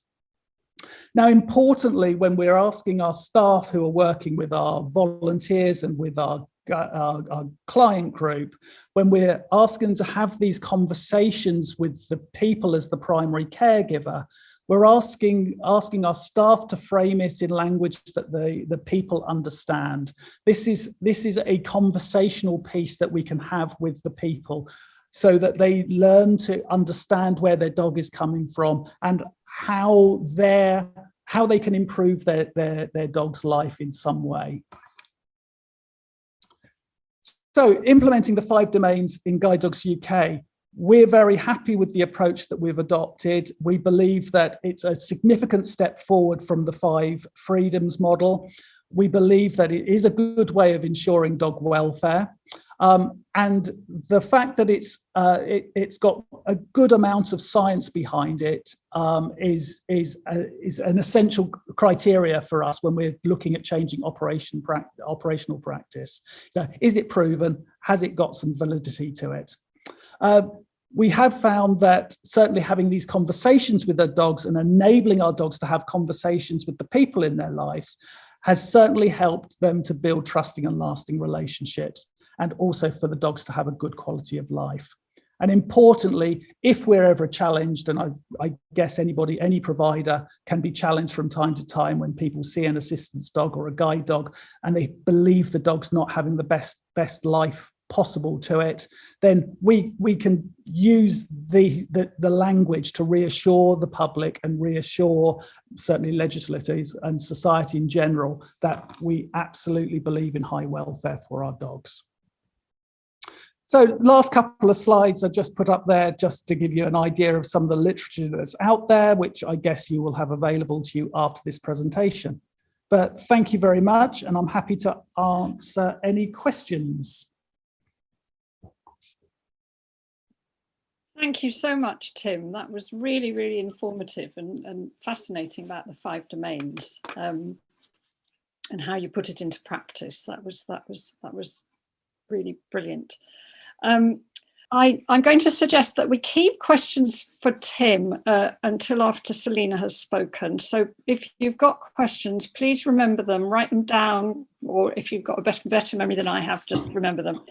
I'm sure there'll be lots of questions, but I would like to have Selina talk to us, and then we can have questions and comments and a discussion on all 3 presentations at the same time.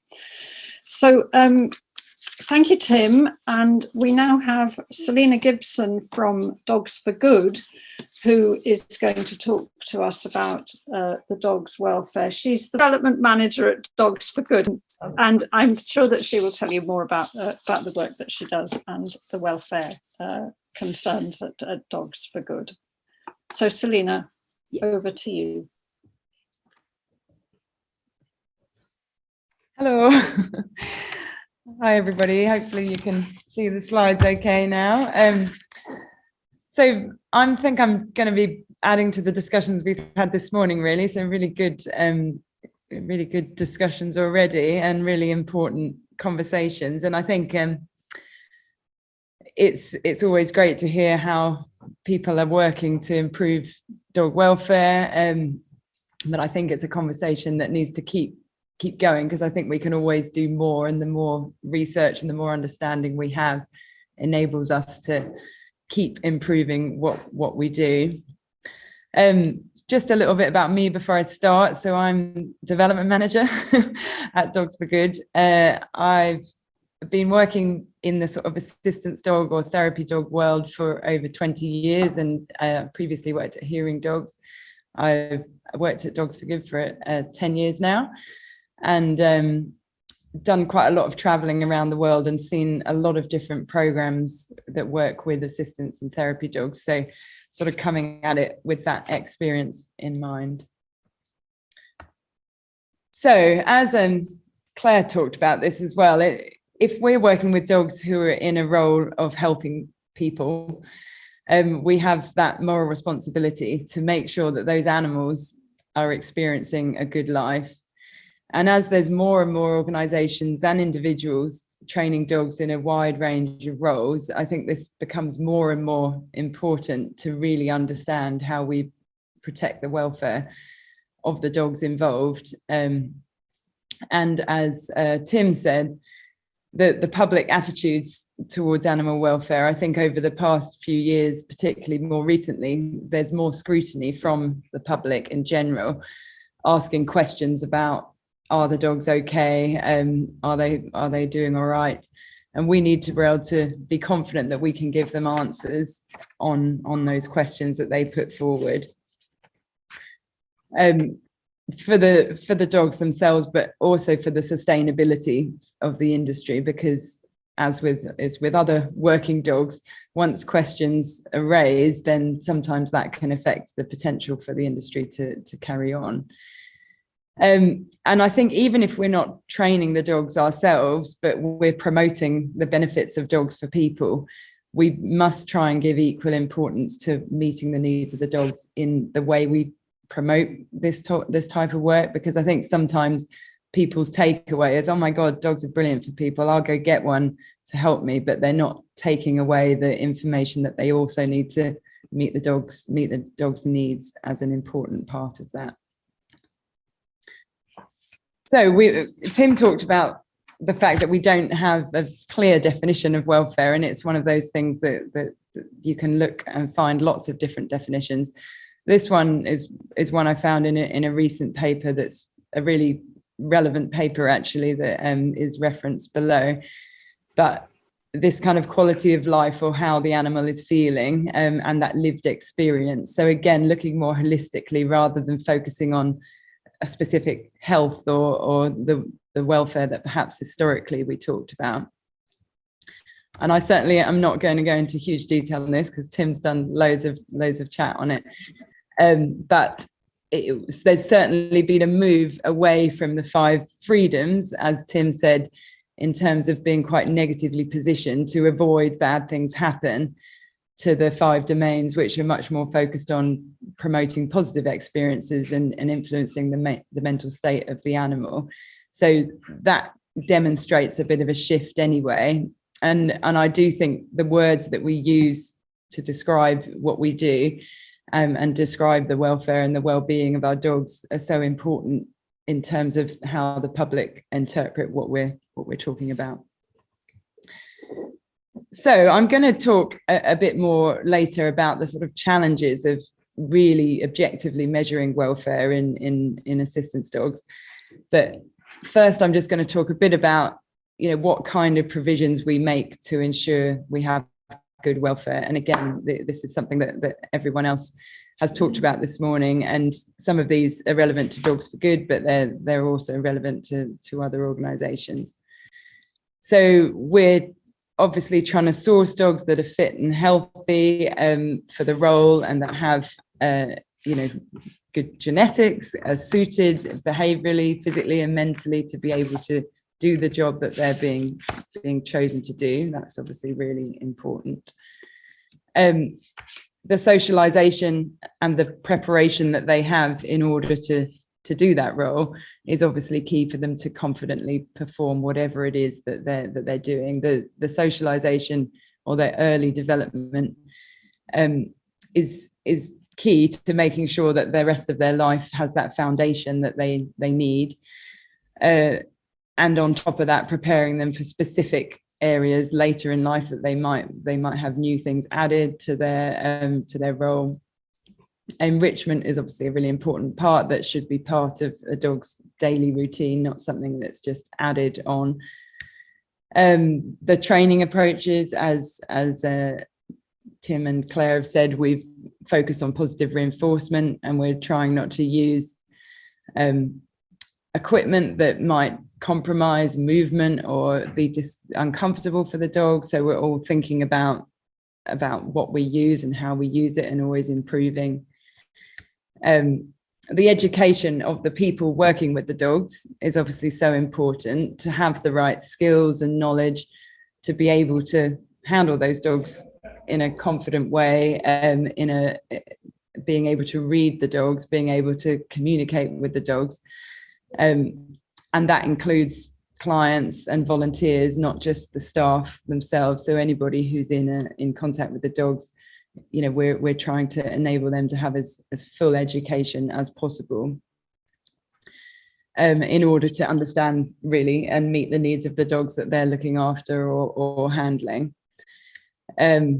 We put a lot of emphasis on the human-dog relationship, as I'm sure others do, in terms of developing that trusting relationship with our dogs that forms that foundation of the dog feeling heard. I know we've talked a lot about communication, the two-way communication with our dogs, and not just us communicating with the dog, but the dog being able to tell us how they're feeling, and that's based on trust and confidence, to be able to say, actually, I'm not feeling great about this. You need to have that trust at the basis of the relationship. And if the dog knows that they're going to be heard, then they're going to learn that it's worth telling you. The clients that the dogs are placed with, obviously there's a process to make sure that anyone who's going to be taking on a dog is able to meet the needs of those dogs, and that they get the education from us and the support that they need from us, and the matching to make sure the match is appropriate and right for their lifestyle and their situation and their personality.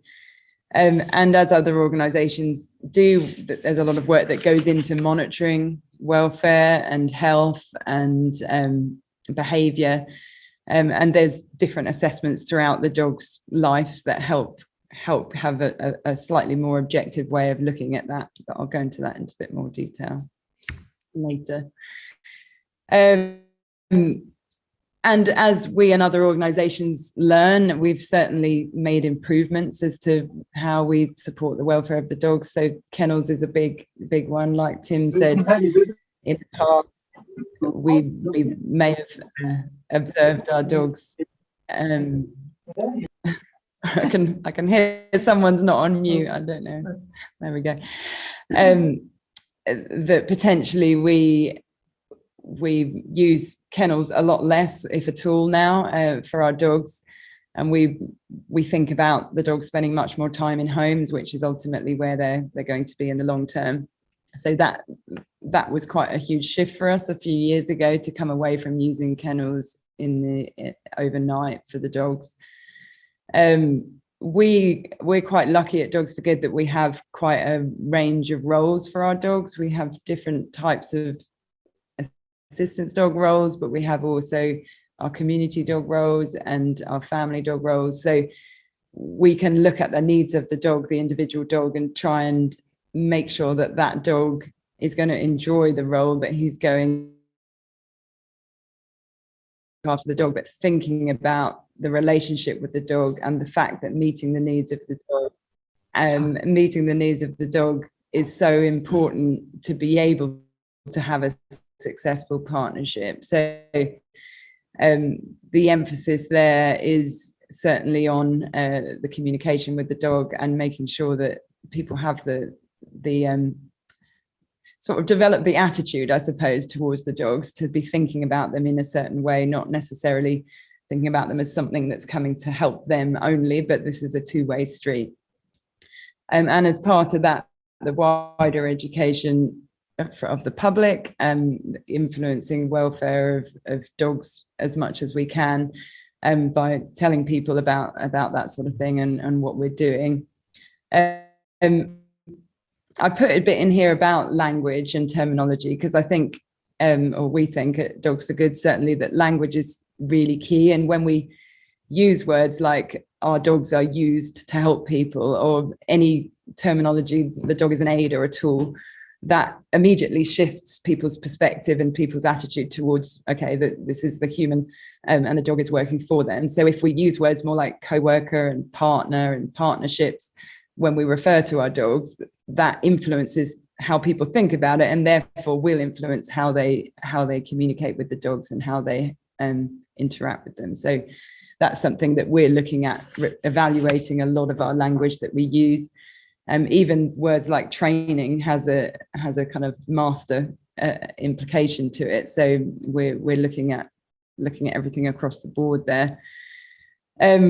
We have standards that we work to, and we work to standards, obviously wider standards of different governing organisations. But we want to review standards and also challenge standards where we feel they're not strong enough or they don't quite suit. So that's an important thing that we're looking at. Obviously, we want to keep evaluating our services and adjust the practice, and where we can collaborate with researchers in order to improve our learning about our dogs' experiences, then obviously we're going to keep doing that.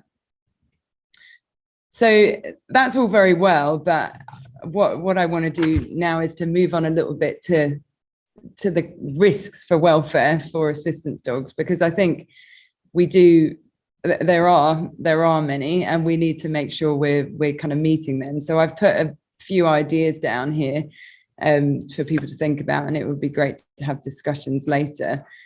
So the expectations that we put on our dogs, or that we have of our dogs, obviously in the range of roles that they work in assistance dogs, service dogs, is that appropriate? Do we feel that in some scenarios that the task they're being asked to do is impacting their physical or emotional state? I know Claire talked before about, and I've done a lot of work on this, about the emotional contagion and anxiety transfer between people and dogs, and where we're asking dogs to support us emotionally, we do have to question, well, who's supporting the dog, and can we make sure that's a two-way street and the dog's not overloaded? Every dog is different, and as Tim said, changes over time. So a dog that may be quite happy to go on the tube in London every day at the start of his life may not be so happy to do that later on, or some dogs would never be happy to do that. So again, are we pitching the expectations right in terms of what we ask of our dogs? The choice that our dogs have, and as Claire said, choice and control is so important to our dogs. You know, do they have a choice to say no if they don't want to do something? And this is something that's really quite a hot topic in the AAI, in the animal assisted intervention world, where they're looking at the dogs consenting to take part in different activities. But of course, for a therapy dog, it's very different. You can, with a handler there, you can enable the dog to make a choice, whereas it can be much more difficult when a client is relying on that dog in the moment. And does the dog have a choice to decide, actually, I don't feel like it today? But again, it's understanding how we give the dogs choice and control of their environment, and how we make sure we do believe that they'd like to participate in the work that they do. Do people have the sufficient education and support? So this could be anybody involved with looking after the dogs at any stage in their life. Are we giving enough education? Are we giving enough support from the professional side to everybody else? Essentially, once the dog is out with the client, although we continue to give support through visits and things, the client is the advocate of that dog. They're the one who's deciding day by day what choices they make and what situations they go into. So they need to have not just education and knowledge, but the understanding and the attitude that looks at the dog and goes, actually, is this the right thing? Just like Tim said, I want to go to a rock concert today. I'm going to stop and think, is this the right thing to take my dog? And we need to support clients to feel confident to make those choices. And what are they making those choices on?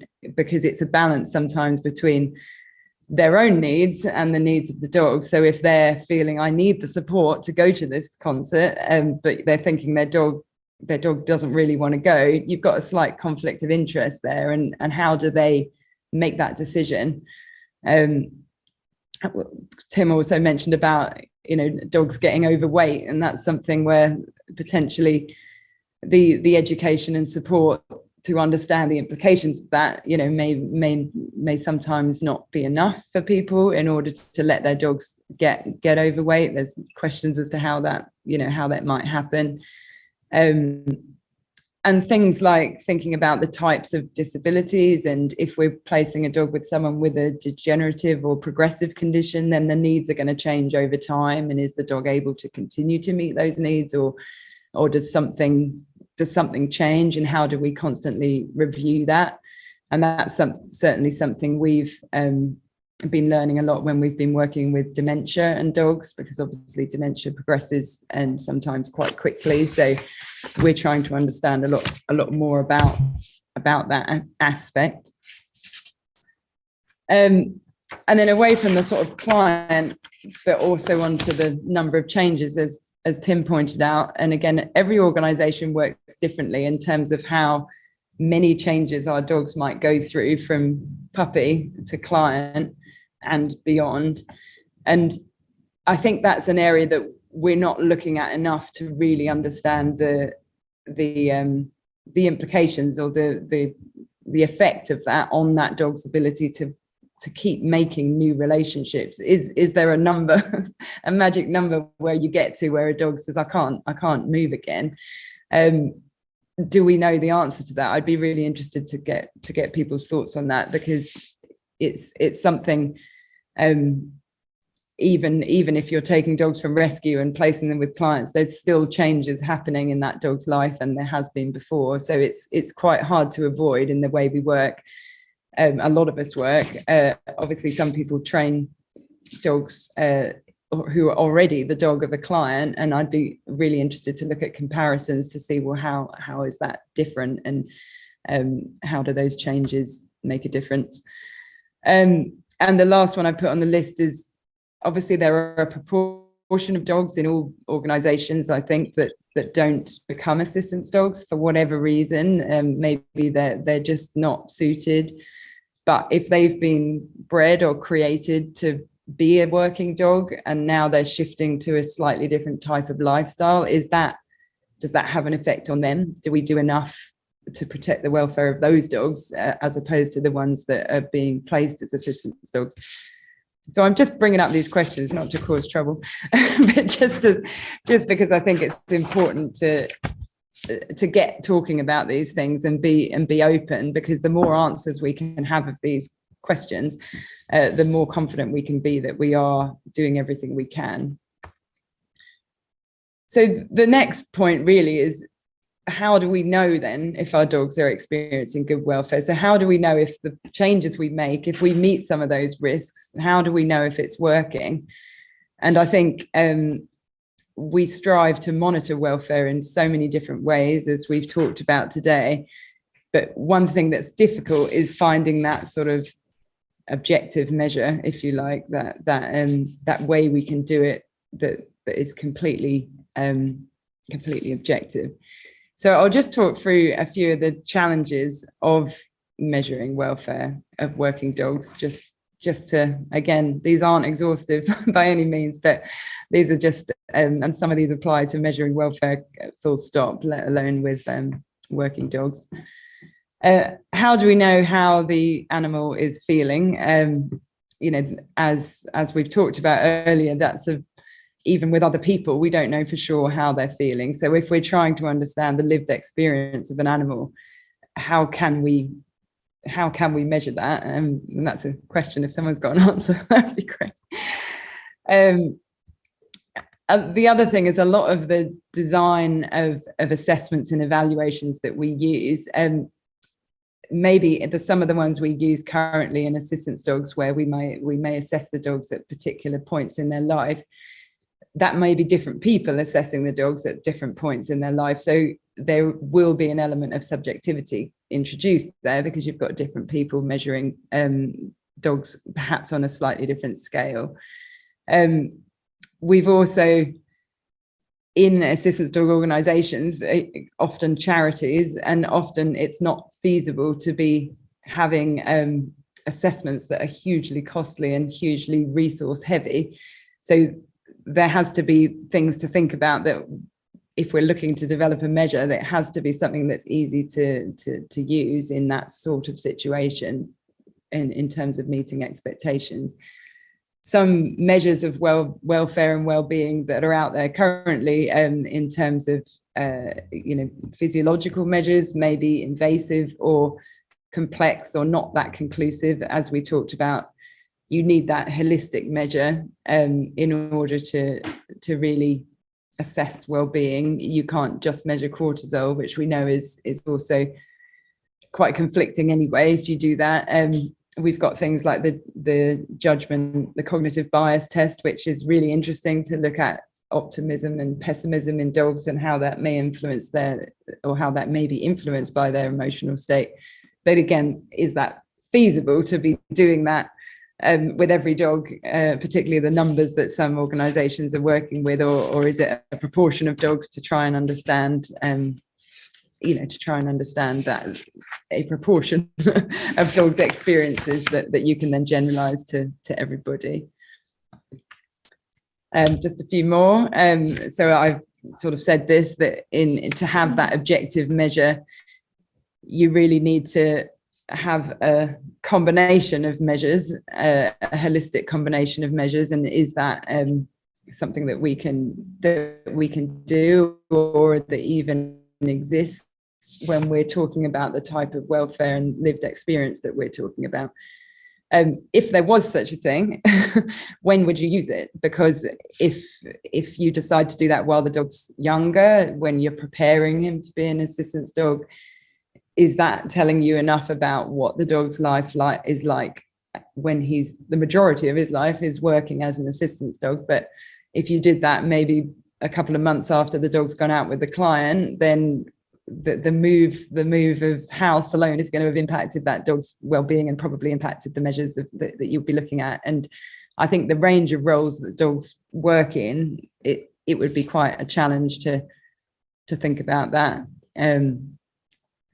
Another point is, can we assess the welfare of a working dog outside of the working relationship? Because as we all know, we're social animals, and our welfare is influenced by the people and the relationships around us. And if you take a dog out of a relationship to have a look at its welfare and well-being, you are missing a vital part of the puzzle, because the support they're getting from that person could be the reason that their welfare actually isn't compromised, because they have such a good working relationship and communication that is enabling the dog to have that full and happy life. And lastly, what would be the baseline for good welfare? So Claire talked earlier about what if you have an untrained dog living with someone with epilepsy versus a trained dog? And in that scenario, your trained dog may be in a much better state of welfare, because they have an understanding of how they can have some control over the situation and predictability. But if we were looking at working dogs or assistance dogs, what are we comparing them to? Because pet dogs, we wouldn't necessarily say that they're the benchmark for good welfare, because some of them are not in a great welfare situation. So it's just, again, raising some thoughts and some questions of things that would be interesting to think about if we did have these kind of more objective measures, that how would we use them? So to start to wrap up, I think we feel that we have that responsibility for the dog's welfare, and for the welfare of the people that they're helping developing, and this is something that is going to be very intertwined, as we've talked about. We want to think about the beyond those basic welfare needs into that lived experience and quality of life of our dogs, and we want to understand that more to be able to be more confident. And this whole assistance dog, you know, all of the industry has so much experience, and everybody's working really hard and changing systems and constantly reviewing, but it's one of those things that we can always challenge ourselves to keep doing more. And I think there's opportunities here to have more open conversations, as we are today, about some of the challenges and some of the information that we can share, collaborating with researchers to do all we can to understand from the dog's perspective, but also working together to think about what are the needs from our perspective. If there was particular measures, how usable and feasible are they? Because we want to think about, you know, what's practical. And finally, thinking about the way we talk can change perceptions, the language we use and the importance we place on meeting the needs of the dogs will help to inform the attitudes of the public and everybody involved. So that is me. I'll let you do the stuff and sharing. Thank you so much, Selina. That was absolutely fascinating. It's really, really interesting hearing about all the different ways that you all think about the welfare of dogs and how it's changed over the years so much. And I was particularly interested in the transitions, and because that was one of the things that we picked up in our research, that concern about the transitions that the dogs have to undergo and how that affects them. Okay, so we've got half an hour for discussion, questions, comments, contributions. So there were lots of questions for Tim, and we didn't have time, but now we've got time for questions for Tim, Claire, and Selina. So please raise your hand if you've got a question, and it would be lovely if you feel able to turn your camera on if you're asking a question. If you'd rather put a question in the chat, then that's fine too. So does anybody have any questions?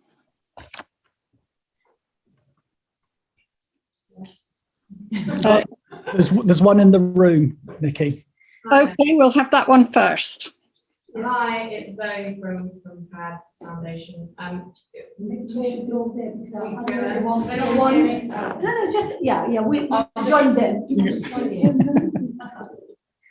At least it's so people can hear.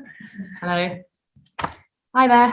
I'm from PADS Foundation. My question was regarding retirement age and whose responsibility that is, where that lies, if it's a divided responsibility, collective responsibility, who's making that. And I know that will be different for different organizations dependent on how the organizations run, but the more information we have will help us in our guidance for retirement assessments.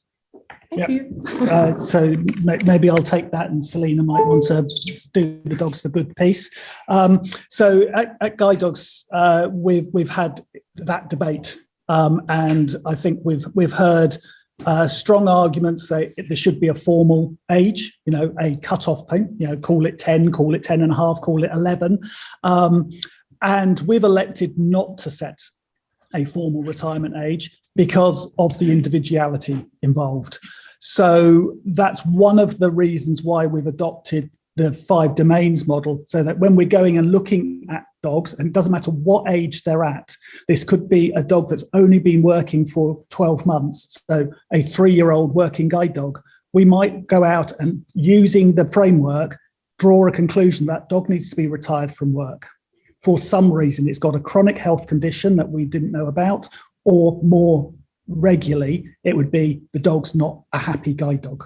You know, so equally, we could go out and see a 10-year-old working guide dog that the owner has made all of the adaptations they need to make to accommodate that dog's life, because they're happy with the dog, they're happy with what it's able to do, the dog is happy with what it's being asked to do. And so we've elected, let's just use the framework, look at any dog in any relationship with any person and draw a conclusion. The reality is that there'll be very, very, very few working guide dogs still working at 11. We're talking Labradors, Golden Retrievers here. So there'll be very, very few. There'll be the occasional one that might go beyond 10 and a half or 11, maybe even stretching into an 11 and a half. But when we're looking at what is being asked of those dogs, the workload demands are minimal. Yeah. I don't know if Selina's got anything to add. Yeah, I mean, it's similar at Dogs for Good.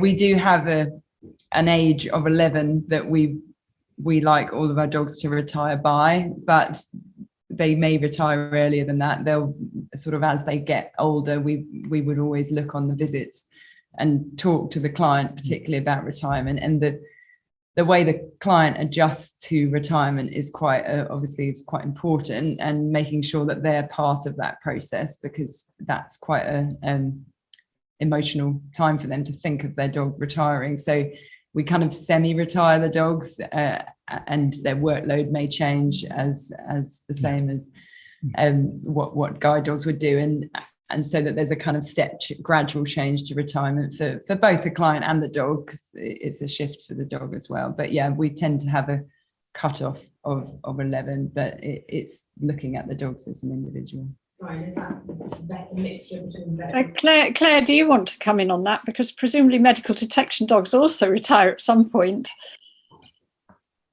Absolutely. I think that the one difference is a bit that from what we're discussing in terms of Selina was saying, is that you can sort of perhaps make a human decision about when you're going to stop asking a dog to do something, or perhaps when you're Tim, where you're perhaps going to not put the dog in harness anymore, for example. With it being the nose and how the nose works, it's more difficult to say to the dog, actually today I don't need you to use your nose anymore, because we think actually, you're starting to show signs that you're getting elderly. So what tends to happen is we, whenever possible, and I know this is another discussion entirely actually about whether you can place another dog alongside that dog. Either you do have to make a decision to remove the dog from the environment where he's smelling the odour, which is a very painful process, but is a process that, in terms of welfare of dogs, does need to be considered in the retirement process, because if somebody needs a replacement dog, then what happens to the older dog, or the dog that's now retired?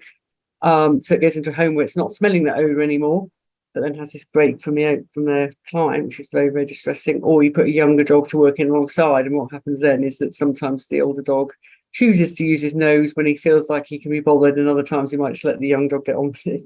But it probably gets a treat anyway.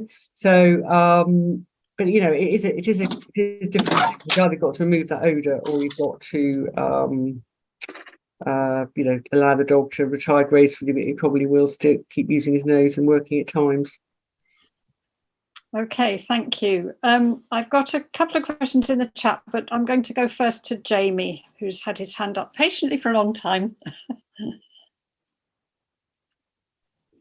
Hi, thanks. I'm from the University of Glasgow, and I just have two questions. I guess the first one's for Claire, and I was wondering if there's any research on biodetection dogs trying to or being trained to detect cancer in other dogs instead of just humans.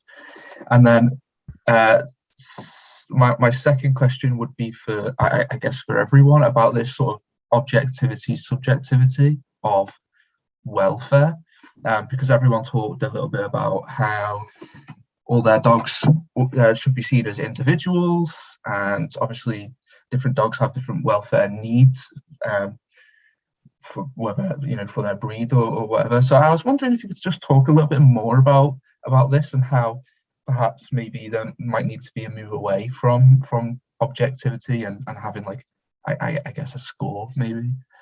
But yeah, thank you. I start on the cancer. So actually, absolutely, yes. I mean, some of the anecdotes of dogs detecting cancers were anecdotes that came from pet owners noticing that their dog had noticed cancer in another dog.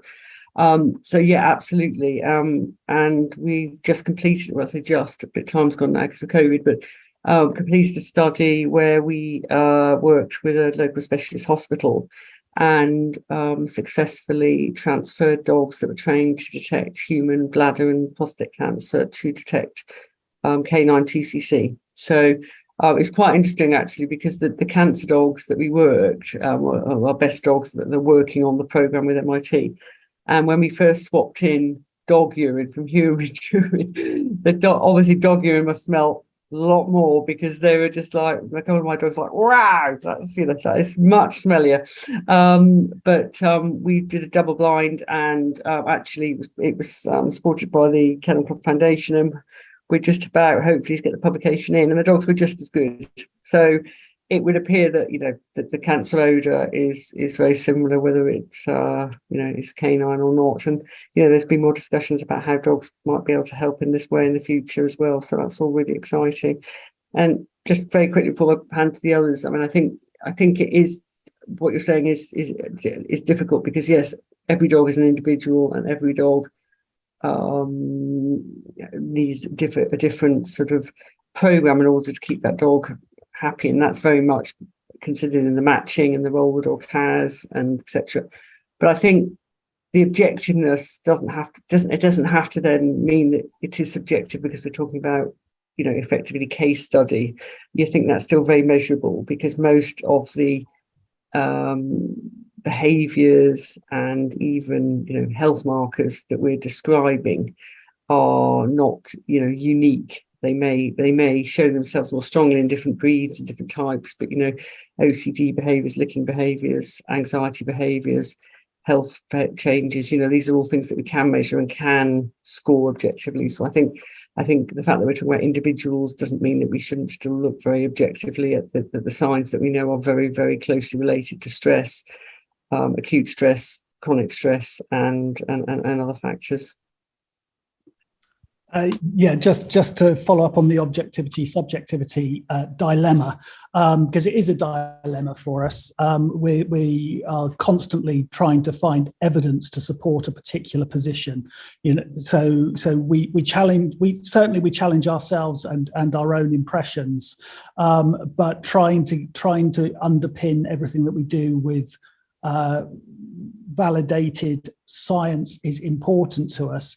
Looking to the future, I do think there's a role for technology with this as well. I think there's some quite exciting technology being introduced.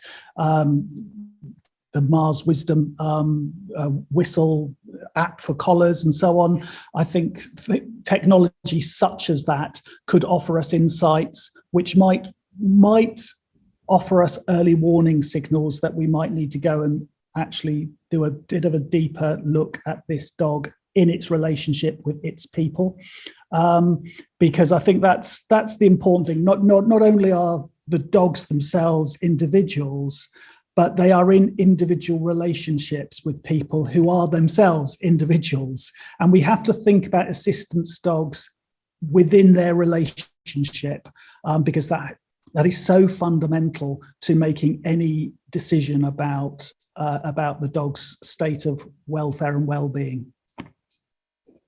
I would agree with what Tim and Claire have said there. I think the individual differences doesn't necessarily mean the measure needs to be different, but perhaps what you do with it, the information may be different. So if you find that there's a welfare issue in a dog, the way that you're going to then resolve that and meet those dogs' needs may well be very different between different dogs. So I think that's where the individuality comes in, and I completely agree that, as I said in the presentation, you can't really pull apart the relationship, the working relationship. I think, you know, these two tie into each other so much, and the more we understand about how humans and dogs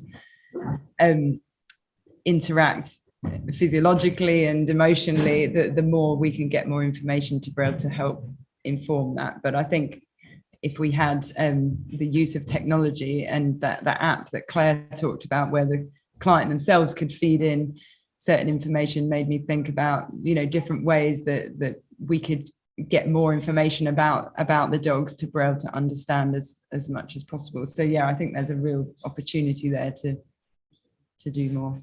I'll pass you back because I feel self-conscious. Thank you. Okay, there are several questions in the chat, so I'm just going to read some of them out. Jenny asks about the, Tim was talking about pieces of bedding and things like that for ensuring a dog's welfare. And she says, do things like cooperative scratching for nails count as environmental and mental enrichment? With bedding, is it 2 or 3 pieces of bedding they can arrange preferable to one? And does pressing bedding into grass first before bringing it to bed count as better? Okay, so in terms of bedding, I think provision of choice and recognising the dog's choices is important. So if people are convinced that the dog has been provided with the bed that it absolutely prefers, then all is well and good. Just thinking about the numbers, I've got two of my own dogs at home, family dogs, and I'm trying to count up how many beds that they've got between them, and they both absolutely love these little cheap beds that I got for about £30, as opposed to the beds that cost me £120. And if they've got a choice, they'll be on the £35 beds absolutely all of the time. Apart from when the radiator is on, and then it's any bedding. Little things that we've certainly introduced in guide dogs is starting to educate, making sure that the dog is comfortable in the environment is important. Certainly in my early career, I didn't think anything of taking my dog into a cafe and having it lay down on a cold floor. And I just expected my dog to do that, because my attitude was the dog needs to just lay down and behave itself and be unobtrusive because it's a guide dog. And I didn't really give it any consideration at all about how comfortable the dog might be lying on a cold floor. Now, we're starting to ask people to think a little bit differently about their dogs. So maybe the dog would be a bed of some description, a blanket, a towel to lie on. I've got a Dalmatian at home, and if I ask her to lie down on a wooden floor, a tiled floor, absolutely no chance will she do that. If I put a bed down, she'll lie there all evening perfectly happy. So just thinking about the dog's needs, I think, and trying your best to accommodate them. Okay, does anybody else want to come in on that, or should we go on to the next? We covered that, I think that's okay. Natasha has a comment and a question. She says, thank you to all the speakers. Brilliant topics for discussion that can really help improve assistance dogs' welfare. Some tricky but essential questions being raised. I believe we should be regularly measuring and monitoring welfare. Welfare should be a continuum that is regularly assessed, so necessary adjustments can be made when required, as the needs and experiences of the individual dog varies. Sharing experiences and methods, both good and bad, across organisations can lead to valuable knowledge exchanges and education. Any ideas from the speakers how this could be achieved to improve welfare for all involved? So all three of you, I'm sure, can respond to that. I don't mind. I can. Okay, you can keep me there. Yeah, they can hear me. They can hear me. I'm here. Yes, Selina, go for it. No, I mean, I'm sure that lots of people have ideas on that. It's a really good question, but I think there's forums we could create, and perhaps when we have ADUK, ADI type conferences, that we put this as more of a central piece to talk about and to understand, not just in this country but internationally, how people are coming across this, and if they do have the same questions, and because the answers could be shared much more easily in that respect. And I think even just today, just hearing what we've said today, it's really reassuring that a lot of people are thinking about this and not just blindly carrying on thinking, okay, well I'm sure our dogs are fine. I think that's the point now, is that we've kind of shifted to a point of we want to keep questioning this and understanding. So if there's enough people that want to do the same, then I think there's an opportunity to create more forums and discussions to share that within the organisations that we're part of. That would be one thought. But I would agree. It's such a topic of interest at the moment, and rightly so. So forums such as this, classic example. I think even as little as 5 years ago, I don't think we'd be sat here having these sorts of conversations 5 years ago.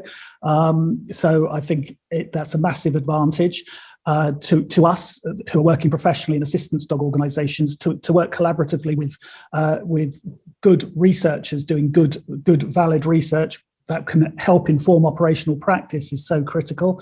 But the international umbrella organisations, International Guide Dog Federation, ADI, ADUK in the UK, all of those organisations coming together. And lastly, I know I've got some colleagues who are also working on the European standards, which are in process at the moment.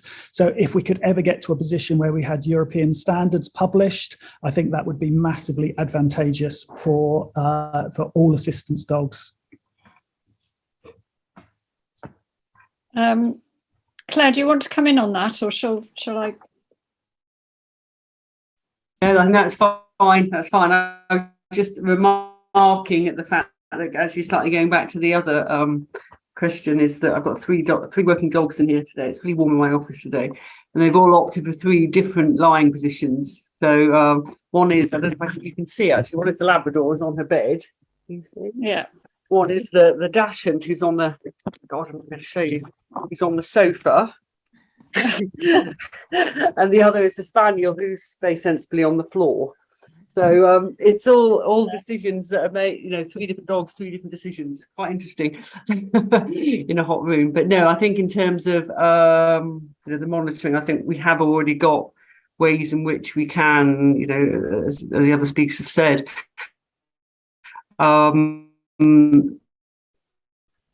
we've got organisations already in discussion, and I think we just need to use those more in terms of developing more guidelines and cross experience of welfare, but use those sort of organisations that are in place already would be really, really good. Okay, thank you. There's an observation from David Adam as well. It's a question as well. It's slightly different. He says, I see that Sainsbury's are being charged because they refused access to a comfort cat. I wonder if dogs would be comfortable if cats were allowed access. Should we be opposing access for other animals? There have been terrible problems in the USA because of all types of therapy comfort animals being given universal access. Does anyone have views on this? I don't know who would like to respond to that. I'll make a view myself, and I think both. All of the speakers this morning, we've all spoken about the assistance dog. I'll just stick to assistance dogs for now. The assistance dog themselves being brought up, prepared for, and able to cope with the environment that they're being asked to go into. I think we all do that as well as we possibly can. Otherwise, we'd have 100% success of every dog that comes through our training program, and we don't have 100%. We have many of our dogs that go off and have happy lives doing something other than being an assistance dog.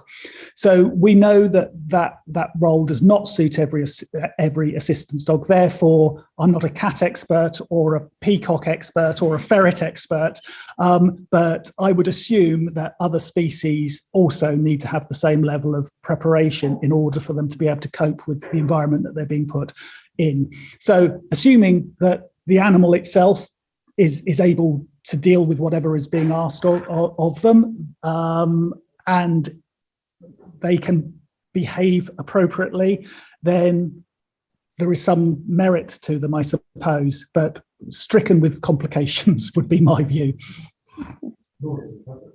Thank you, Tim. Selina or Claire, do you want to say something about that? Yeah, I think I would agree with what Tim said. I think if if we shift the lens here on the animal's experience as opposed to, it's tricky with emotional support animals. I know we talked about this last time, but